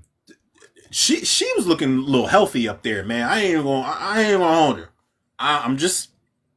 It's neither here nor there. Let's not get sidetracked. But her performance in the movie, bro. I'm not gonna lie. In my mind, I want to tell myself, yo, all right, it's Kristen. So I want to care about this version of Kristen as much as I cared about Patricia Arquette, but I can't. I can never bring myself to fully give a fuck when she dies because it's a Yeah. different actress. I'm weird like that with all recastings, bro. I don't care. Like Paul Rudd. I love Paul Rudd, man, but him as Tommy Doyle, sometimes I just look at it like it's a different character. I just look at him like Yeah. Michael does. I do too. Michael recognizes him because he don't know who the fuck he really is. He's just like, yo, where'd you come from? I never saw you in 1978. Like, but I'm who a are kid. you?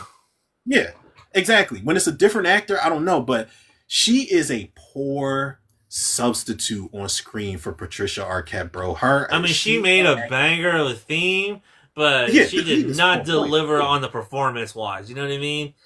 That's one thing I will say. Her performance is not good in the movie, yo. And Wilcox just got makes- better as Yeah. the movie went on, but very Yeah. early on, like I just feel like she wasn't present. You know what I mean? She does the whole like schoolgirl thing where she's like walking around like this throughout the whole movie and shit, Yeah. clutching her books and shit. But yeah, 5, she definitely was like, all right, let me put my Yeah, she the was big on girl it. panties on. Yeah, she was on it in part 5. But 4, yeah, I agree. 4, like her performance isn't that great. You know, they got rid of Joey and Kincaid and Kristen like it wasn't nothing, yo. I hate that about the fucking Yeah, movie. like the first 15 minutes, like they're gone. What a like, waste, yo. Our only connection to the original trilogy, like you just fucking dust them off, like it's Yeah. nothing. And I get the shock value. Like you want people to know. It's like when they killed Randy, when they killed Rachel. You want the viewers to know nobody's safe and anybody can get it. But that just hurt the fucking story at the end of the day because we didn't Yeah. even have. All right, we were going to have new characters, but how fucking cool would it have been to have Joey, Kincaid, and Kristen? Yo, y'all don't believe us about this dude, but we just went through this shit a year or two ago, like at Weston Hills. Like, look, Google us, motherfucker. Like it was the '80s, so they couldn't Google him. But I'm just saying, like, look us up. Go to the library and go look at the microfilm. Yeah, exactly the microfilm, and just frame by frame, like go look us up and see that this dude really exists. You could have brought Neil if you were going to kill somebody off immediately, and I don't really like his character that much. You could have brought Neil back into the mix, and Neil, Freddie could have came after him. Oh shit, Freddie got rid of the authority figure that was trying to protect us. Now we're shitting bricks, but they just kill them off like one after fucking another. Now I will say this. If it's one thing Freddie gonna do, and I respect it, he gonna spin the block. You ain't getting away to talk about it for too long, yo. I want that's a episode I wanted to do, but we can do that one too. Like when Killer spun the block for people that got away, whether it's the first movie, whether it's a sequel after, 2 sequels, because Freddie spins the block on everybody. Nancy, he's like, all right, you got away, and I didn't get Jesse, but I got your ass in part 3. And then Joey, Kincaid, and Kristen, he's like, all right, y'all fucked me up in Weston Hills. I'm gonna spin the block on y'all in part 4. Dan, he spun the block on him in the worst fucking way possible. Michael does it too. I don't think Jason's only done it once, but he didn't even spin the block. He spun the block for his mom, for the most part. When he killed Adrian King in part 2, and Jason ain't spin the block on nobody. Nah, he everyone, man. Yeah, you're right. No one. Yeah, everyone got it. Oh, dude. Jason should be ashamed, though. He never got no get back. No, you didn't even get no get back on John D. LeMay, bro. Like, how are you gonna let John D. LeMay just beat your ass like that? Beat the brakes off of him. Now, regardless of how much damage it did, you let that man whoop your ass all up and down that entire movie. No matter which body you jumped into, he was fucking you up. Yeah. The only one he didn't really get to put hands on was the coroner. The coroner was already out the mix at that point. But Josh, he tried to scuffle with Josh and stabbed him with a poker. What was his name? What's his name? Jesus, the asshole dude that the main girl was with, the reporter, the TV anchor, Robert. Robert Campbell. That was his name. Yes. He fucked him up. He lit his ass up in the hallway at the police station. What the fuck else, man? What the fuck else? He and Randy was Jason for all of 2 seconds, and then he came in and fucking sliced his neck with the machete. And then when Jason, he was like, listen, I don't care which body you in. I'm putting hands and feet on you, which he did. He karate kicked him at some point. Lost Dream said, your daughter is so awesome. That was not... I don't understand. That was not... What? What language is that? Lost Dreams. What language is that? She was probably... That was me. It was my cousin. I guess she was saying that was your cousin I was typing. I guess. I'm trying to understand the... I'm trying to understand the comment. But yeah, it was it's the Dream Master, DJ. Oh, that's my nephew. DJ, this is another account?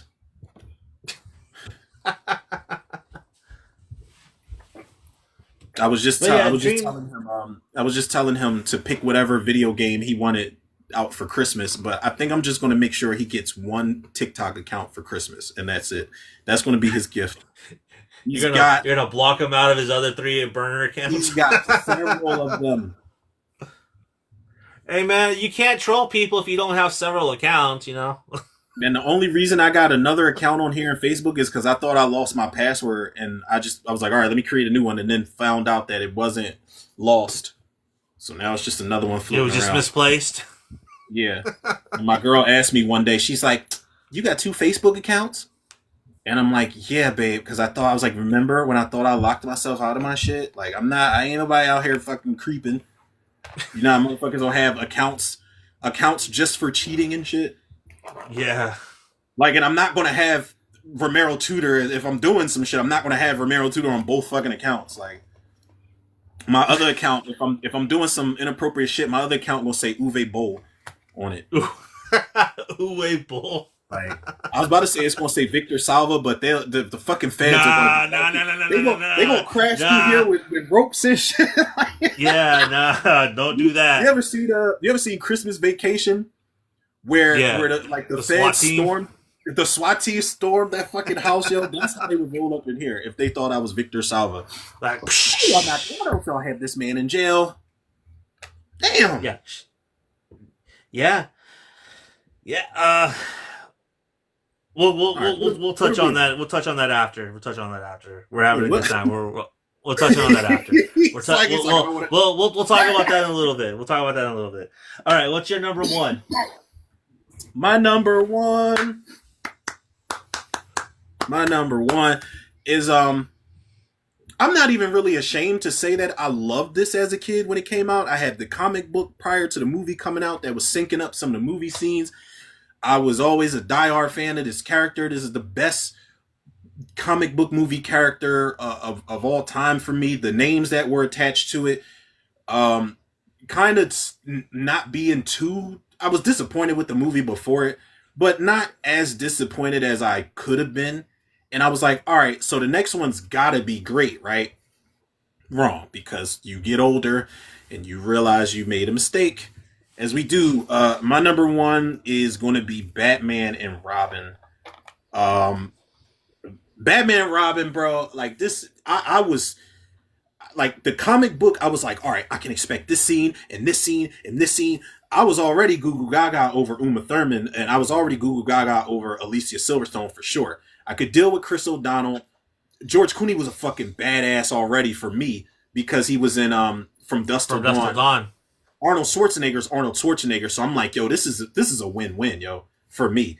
And I remember seeing it as a kid, the opening sequence when all the hockey team from hell and they're all in there with the hockey sticks and shit, and they're fucking up Batman and Robin, and then Batman and Robin click their feet together and then the ice skates come out. I was like, yo, this is the coolest shit I've ever seen. I was like, Batman's got his own credit card. They got bat bombs, and I was like, oh my god, Mr. Freeze froze Robin. Is he going to be okay? We used to reenact that part in the summertime. Like, we would get our water guns, even when there was no water in it, and we would have, like, one of us would play Mr. Freeze and shoot each other with the water gun, and then one of us would pick each other up. And, like, I was like, yo, Batman's got, like, a thing that like, a thermal thing that thaws people out. I was like, yo, this is the gadgets, the weaponry, the silver trimmed suits at the end of it. I was like, this shit is sick. The fucking, when Gotham gets frozen completely, and then they're riding in those, like, snow Robin Batgirl vehicles, I was like, yo, this shit is amazing. Vivica Fox was in it. I was Goo Goo Gaga over her. She's only in it for like 2 seconds.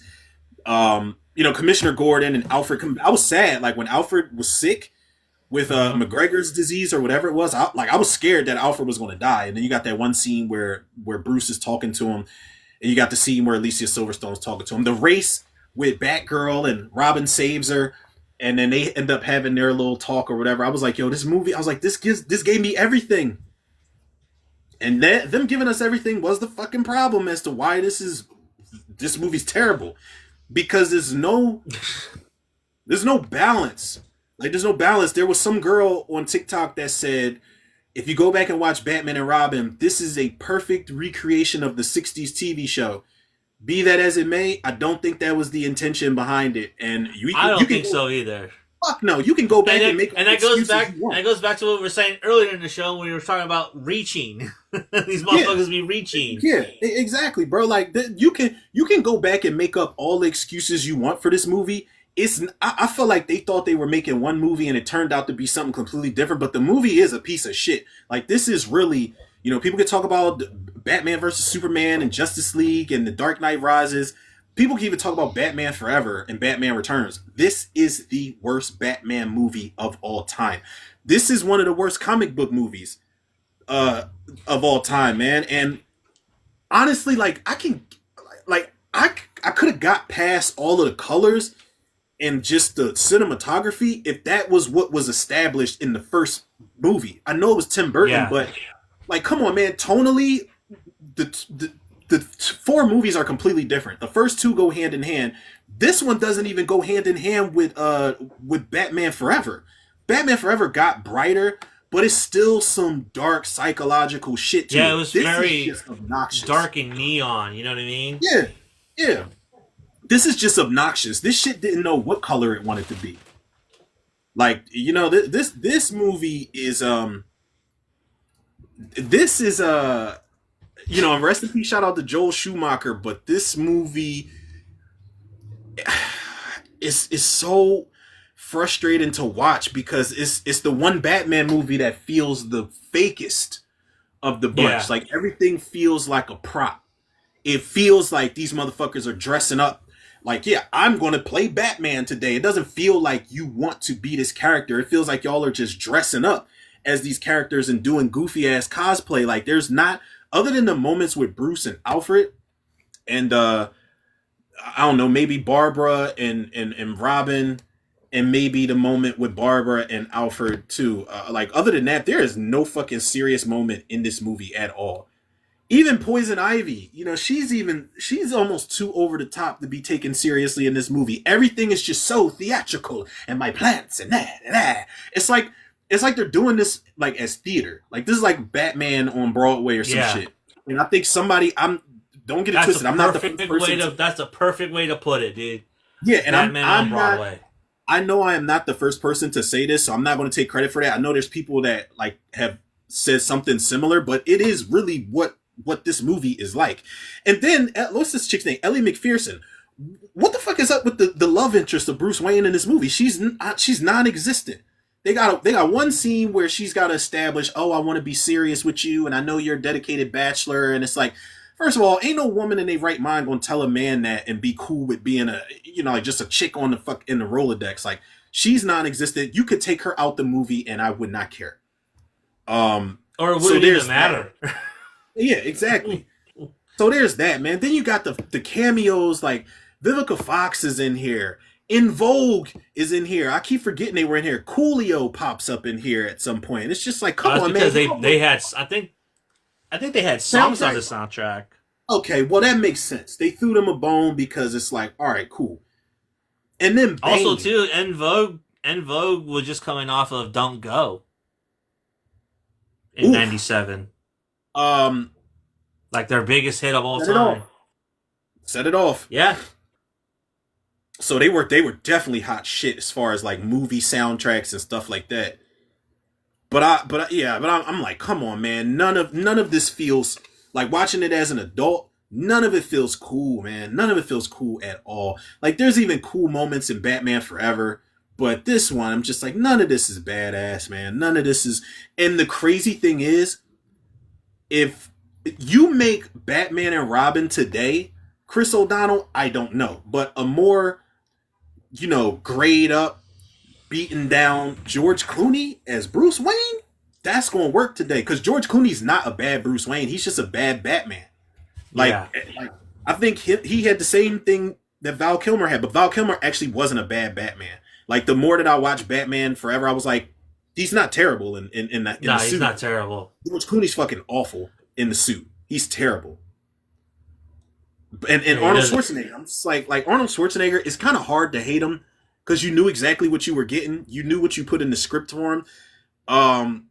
But I don't know. I guess he wasn't at the point of his career where he could do a lot of badass action. Plus, he had that big ass suit. He had a heart attack during the filming of the movie or something like that. Like the movie's just, it's just a train wreck. You know, I always said this movie's like a box of crayons just exploded on screen, and then we got Batman and Robin. It's a terrible movie. It's got the #1 spot for a fucking reason, man. Hold on a second. Hold on. Oh, okay. Never mind. Like, hold on. I was trying to look to see when True Lies came out, but True Lies came out in '94, 3 years prior. God damn, '94. Yeah. The movie. So I was thinking, wait. I don't think it's aged that bad, to be honest. True Lies? No. Yeah, the action. God damn, that shit's aged pretty well. Well, again, that's what, when you do practical, that's, you know, it's gonna look better. I'll tell you what doesn't look better with age. Teenage Mutant Ninja Turtles Part 2, Secret of the Ooze. All right.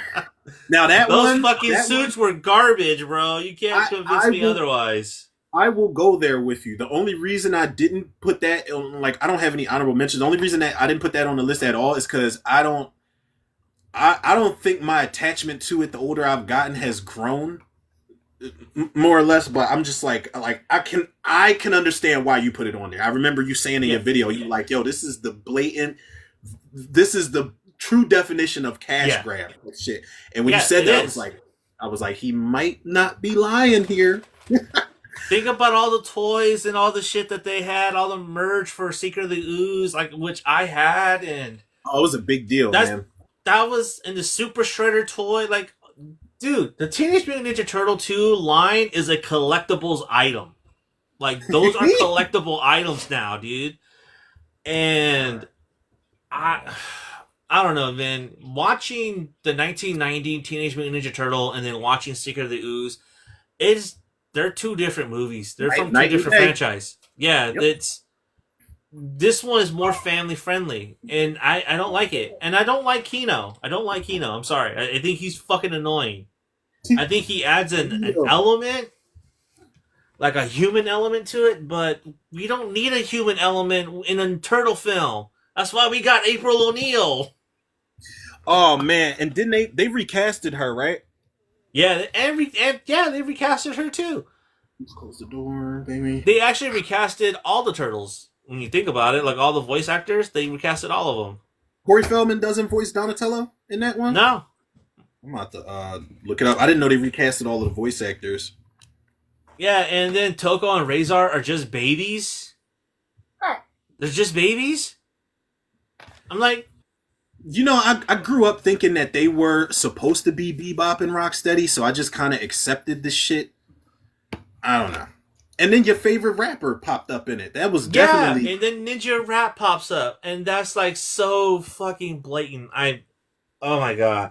Like I'm not gonna sit here and say, "Oh, I didn't sing Ninja Rap when I was a kid," because I did. I'm not gonna sit here and say I didn't try to have the flat top like Vanilla Ice, but I'm not gonna sit here and lie to you. I did that shit. I tried. I tried. I tried. I respect your honesty, bro. I watched Cool as Ice. You know what I mean? That shit was fire. You know. Then I set the tape on fire. Double Toasted reviewed it, and I've only seen the bits of it in their review, and I was like, I can't make it through this movie. Drop the zero and get with the hero. I was like, woo, that's bad. Yeah, Secret of the Ooze is just it's not good. It's just not good. It's not. The fight scenes are bad. The turtles look terrible. Everything about that movie is just, the definition of a cash grab. Like that's all it is. Like we're just making this movie to make merch. That's all it is. I don't even remember how much Casey Jones was even in this movie. He wasn't. He wasn't in this. He wasn't in part 2? No, he wasn't in part 2. Yeah, for like 5 minutes, and then they jump in time. Okay, yeah. There you go. Like, but why wouldn't y'all put Paige Turco, who looks like in her IMDb picture, she looks like a Caucasian Talisa Soto. Never mind, I take that back. I saw a close up of her picture. Yeah. Kinda, like at a distance. Yeah, I actually thought about it. I was like, yeah, no. Like, if they recasted Katana, that'd be their first call. And then everybody would be, well, what is Paige Turco's nationality? Well, she's American. Somebody would be like, Katana was Italian. Oh, is she? Not Asian. Yeah, Secretly Ooze, man. Like, and I really wish people would remove the nostalgia glasses off this movie, and then they'd realize that this is not a good movie. Did this take the nostalgia glasses off? This made money, didn't it? Didn't this make some pretty yeah, it made a shit ton of money.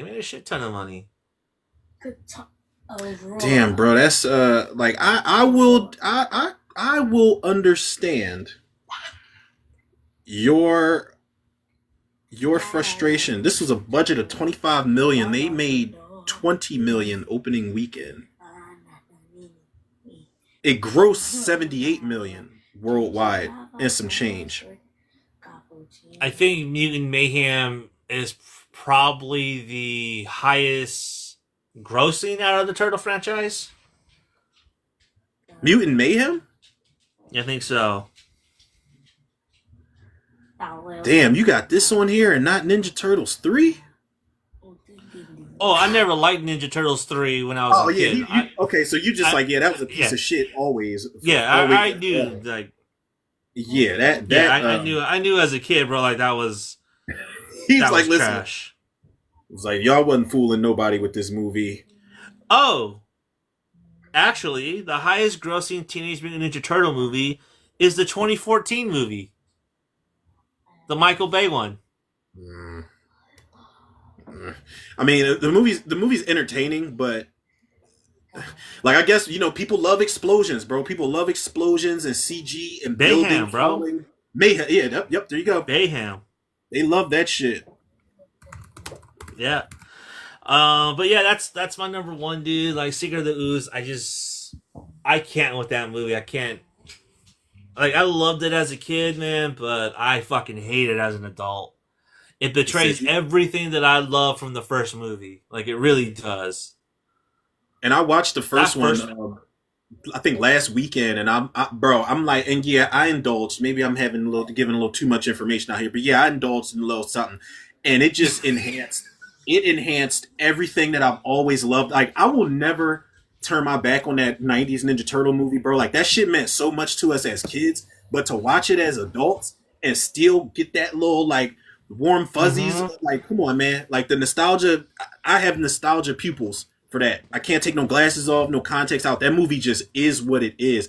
And they said that they scrapped the last Ronin story for a new one that they're going to do practically. And I think is Universal's putting it out. And I'm like, if you're not trying to be on the same level as the 90s one or better, don't even do it. Just don't do it at all.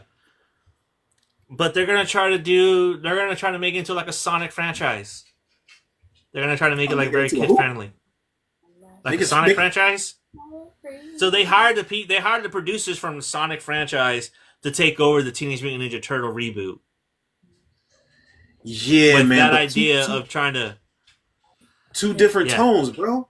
Like, don't get me wrong. Sonic 3, it got kind of dark, but we need darker than that for a Ninja Turtles reboot. Yo, like I don't want no lighthearted shit, and I feel like that's the direction they're going to go in. Like I like the 2014 version. It's a lot of callbacks to the original. It's a lot of funny moments in it, but the tone is just it's almost too kid friendly. I know they're turtles; it's a kid's property, but come on, man! Like the adults need some shit too. Like it's so many jokes that flew over my head as a kid in that '90s movie. Like April O'Neil, man. Like somebody, Michael Vanderpool on Facebook. Big shout out to him, man. We're always talking movies. He said something about that version of April O'Neil. He said she was hot as shit without without trying to be. She was resourceful. She wasn't a damsel in distress type of thing. She wasn't like flaunting her shit around. I told him her attitude always made her attractive to me. Like when I was a kid, I was like, damn, this chick's a badass, yo. Like, and she pulls her weight amongst 4 fucking turtles and Casey Jones. Like she's the truth. But then you put Megan Fox in there, and I don't hate Megan Fox, but I'm like, you put her in there because she's a pretty face. You could have just got an everyday chick who we believed was this resourceful reporter, April O'Neil. But I'm like, no, you had to get Megan Fox. I guess because Michael Bay was attached to it, and he likes looking at her ass, apparently. So yeah, that's what she says. Conversation for a different time. Yep.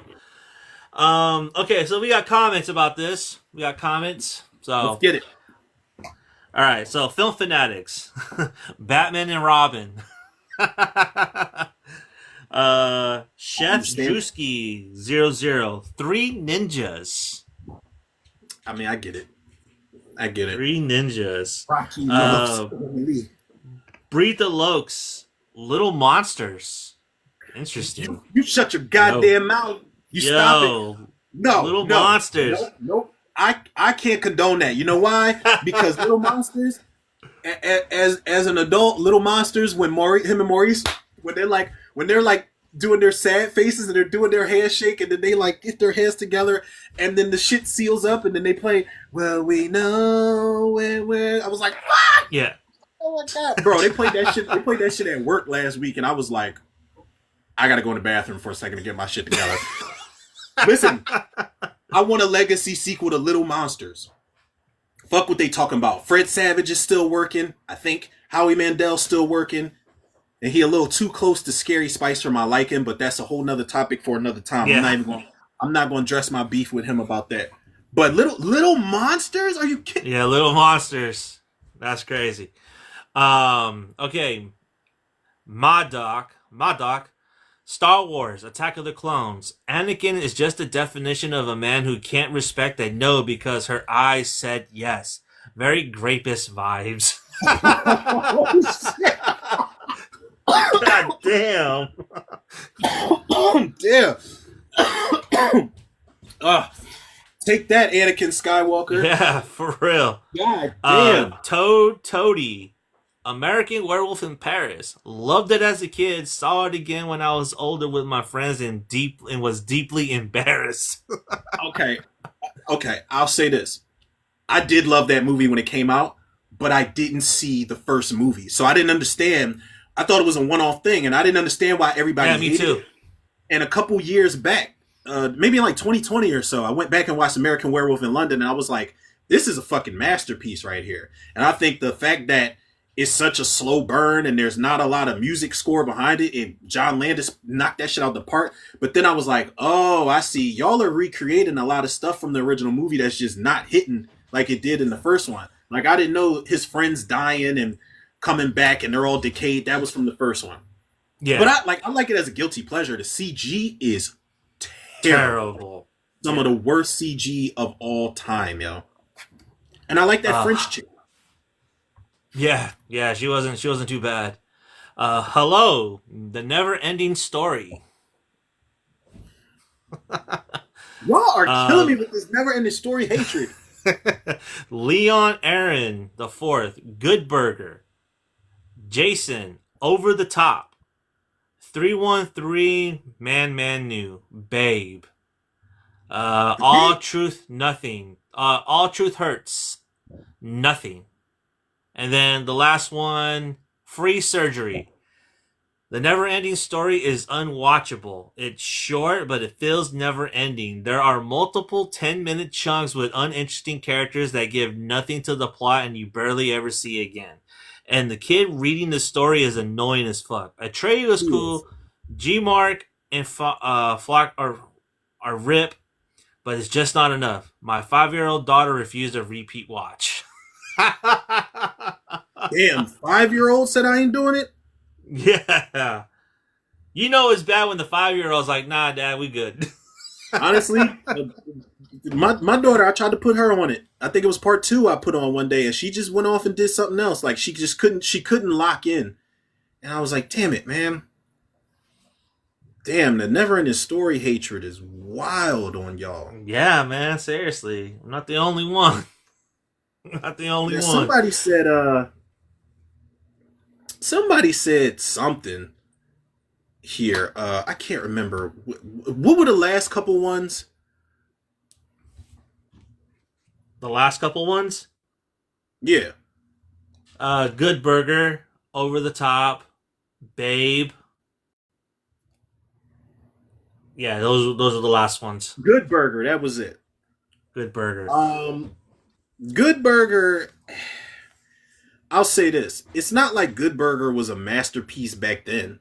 Like that, like you said, the nostalgia glasses, because we grew up with Nickelodeon and shit like that, so it was cool to see. But in Good Burger's defense, Good Burger 2?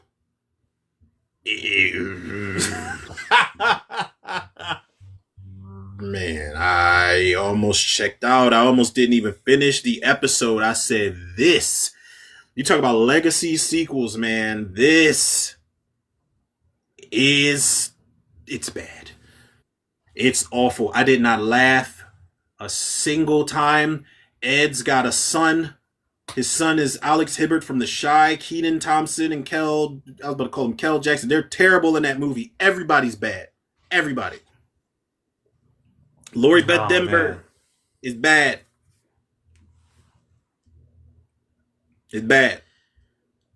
So that was our list of movies we loved as kids, but now hate as adults. The whole thing. I was actually gonna put Jeepers Creepers and Clown House on this list, but I refused to do that. Not because I still like those movies, but I hate those movies for a whole different reason. Those two movies definitely are on the list and movies that I will never watch again. But I felt like because we try to keep it light and we try to keep it fun here, we try to avoid stuff like that because, like, we want to entertain people, we want to make them laugh. But talking about those two movies, I would not be able to talk about those movies without getting fucking angry. So I decided against it. But Jeepers Creepers and The Clown House are movies that are movies now that I fucking hate with a passion now. I still haven't So seen Clown. that's just what I wanted to say. That's what I want to say about that. Yeah, I have not seen Clown House.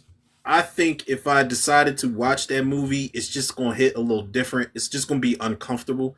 Like I did think about giving Jeepers Creepers a rewatch because I saw I was watching We Watched the Movie. They were doing some kind of ranking, and I think Mike from We Watched the Movie was saying that it's a shame that the movie's got the reputation it does because there's a lot of people outside of Victor Salva that worked on it that don't deserve the flack. But I'm like, God damn, none of y'all did the fucking research on this dude.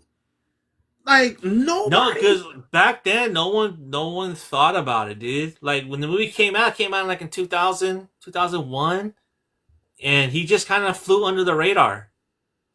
You know what I Jesus, mean? man. So the internet never forgets. You know what I mean? Yeah, man. So Because when I found out, I was like, wait, hold on, yo. Like what? yeah, that was crazy. Wait, is this real? They dropped the What's trailer that? for Godzilla and Kong Supernova, or is this fake? It said I teaser think that's trailer. fake. Okay, okay, KH Studio, stop lying. Stop Yeah, that's posting. fake, bro. That's fake. Yeah, everybody's like, Don't get fooled, man. I don't know, man. I tried to finish up, and maybe it didn't help that I was drunk. Like it was going to help because I'm like, yo, it's Godzilla and Kong. I tried to finish up the New Empire. Ain't that what it's called? Godzilla and Kong New Empire. Yeah. I'm like, what was that always a thing that kaiju that freezes shit? I don't know. Like I don't think so. yeah, I don't know what the fuck that thing is. It just looks ridiculous. Even in a Godzilla and Kong movie, I hate the way that thing looks. And it came out and unveiled itself when Kong was fighting with the Skull King or whatever his name was, and I was like, I don't like this thing at all. Like I can deal with Mothra and Rodan and King Ghidorah, whatever. Like I could deal with all of that, but King who Ghidorah. the fuck is this guy? Oh, I didn't like that at all, bro. Yeah, I haven't watched New Empire at all. So I was like, nah, I'm good. I'll skip. I'll I mean, skip. it's a really Uh, fire ass scene. It doesn't last too long, but when they you see them travel to Hollow Earth again, and it's funny as mhm. shit, man, because they bring Brian Tyree Henry with him, and he's like a fucking podcaster now and shit, like a conspiracy theory podcaster and all of this. But I don't remember if he was in the first movie. No, But he that wanted to was go. Oh yeah, no, yeah, yeah. He might have been. I think he was.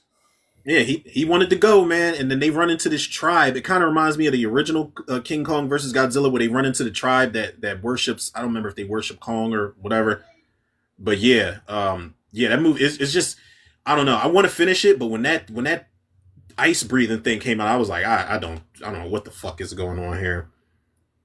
There's this too much.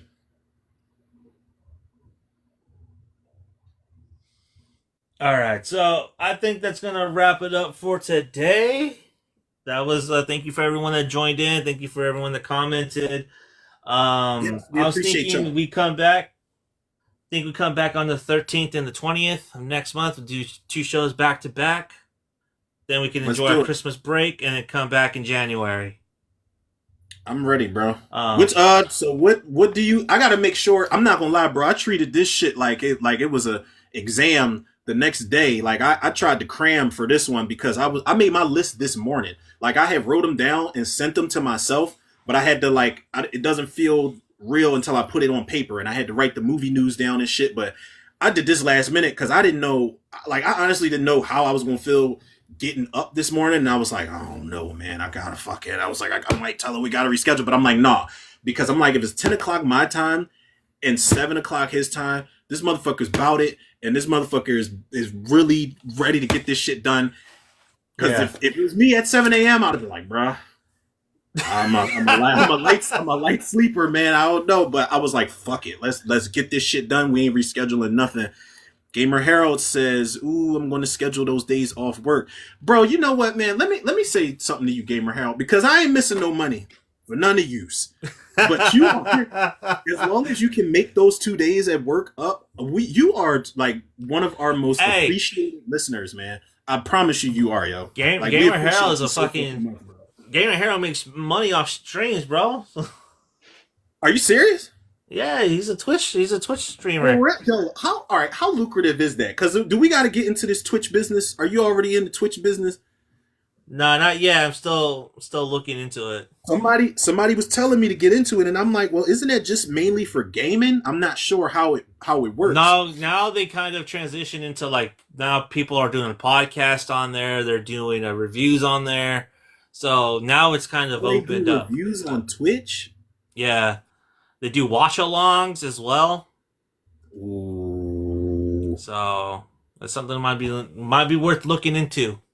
yeah. Because I mean every time I've used StreamYard, I've never uploaded the video, bro. I've either deleted it or it's just saved in the archives. But I do love StreamYard, but I want to start doing videos where they can see. You know how you do like the trailer reactions on YouTube, and you got Yeah. the video in the same shot as you.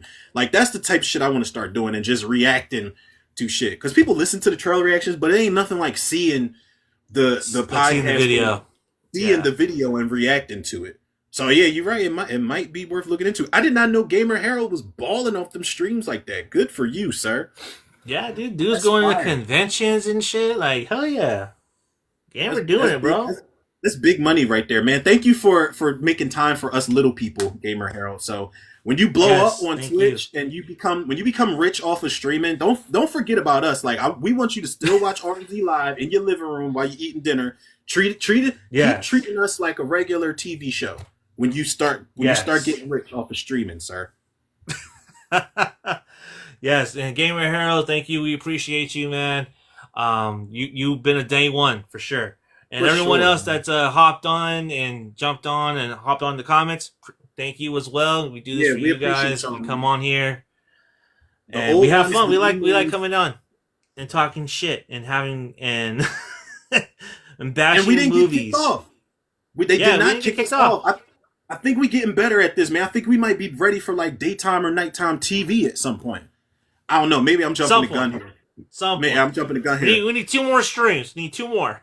2 more under our belt.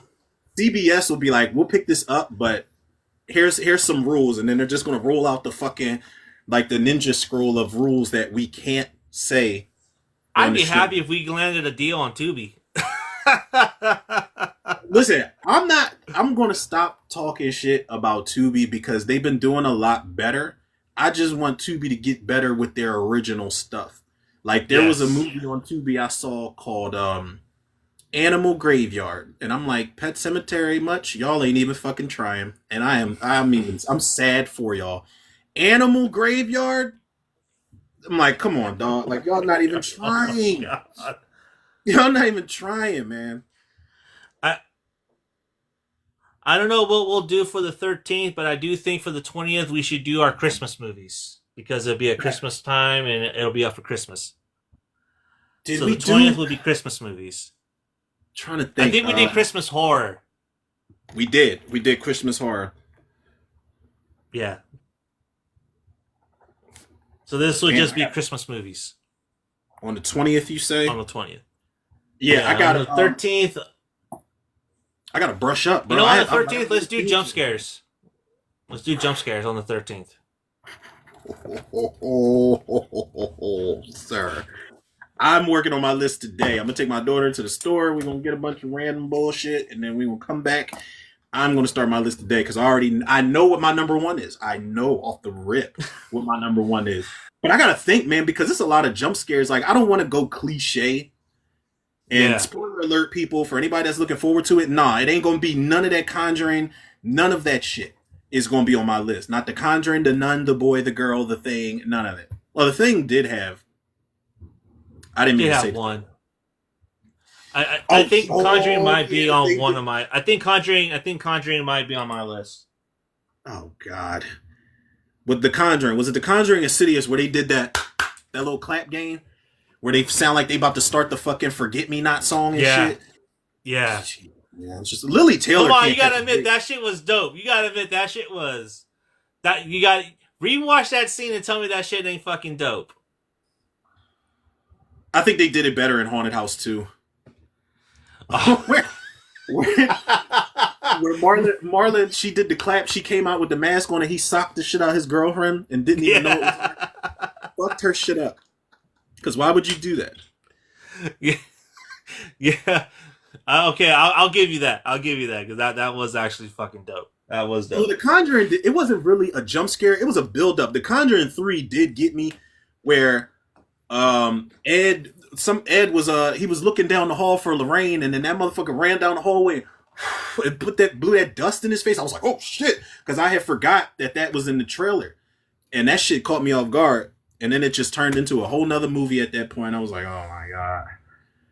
And here we are. The Conjuring 7 is about to get made. So now I gotta. Okay, I'm gonna work on my list today, and I'm gonna have to compile a list. All right. Well, till then, we will see you guys back on the 13th, same time, same channel, 7 a.m. Pacific, 10 a.m. Eastern. Till then, peace. See you in the next live.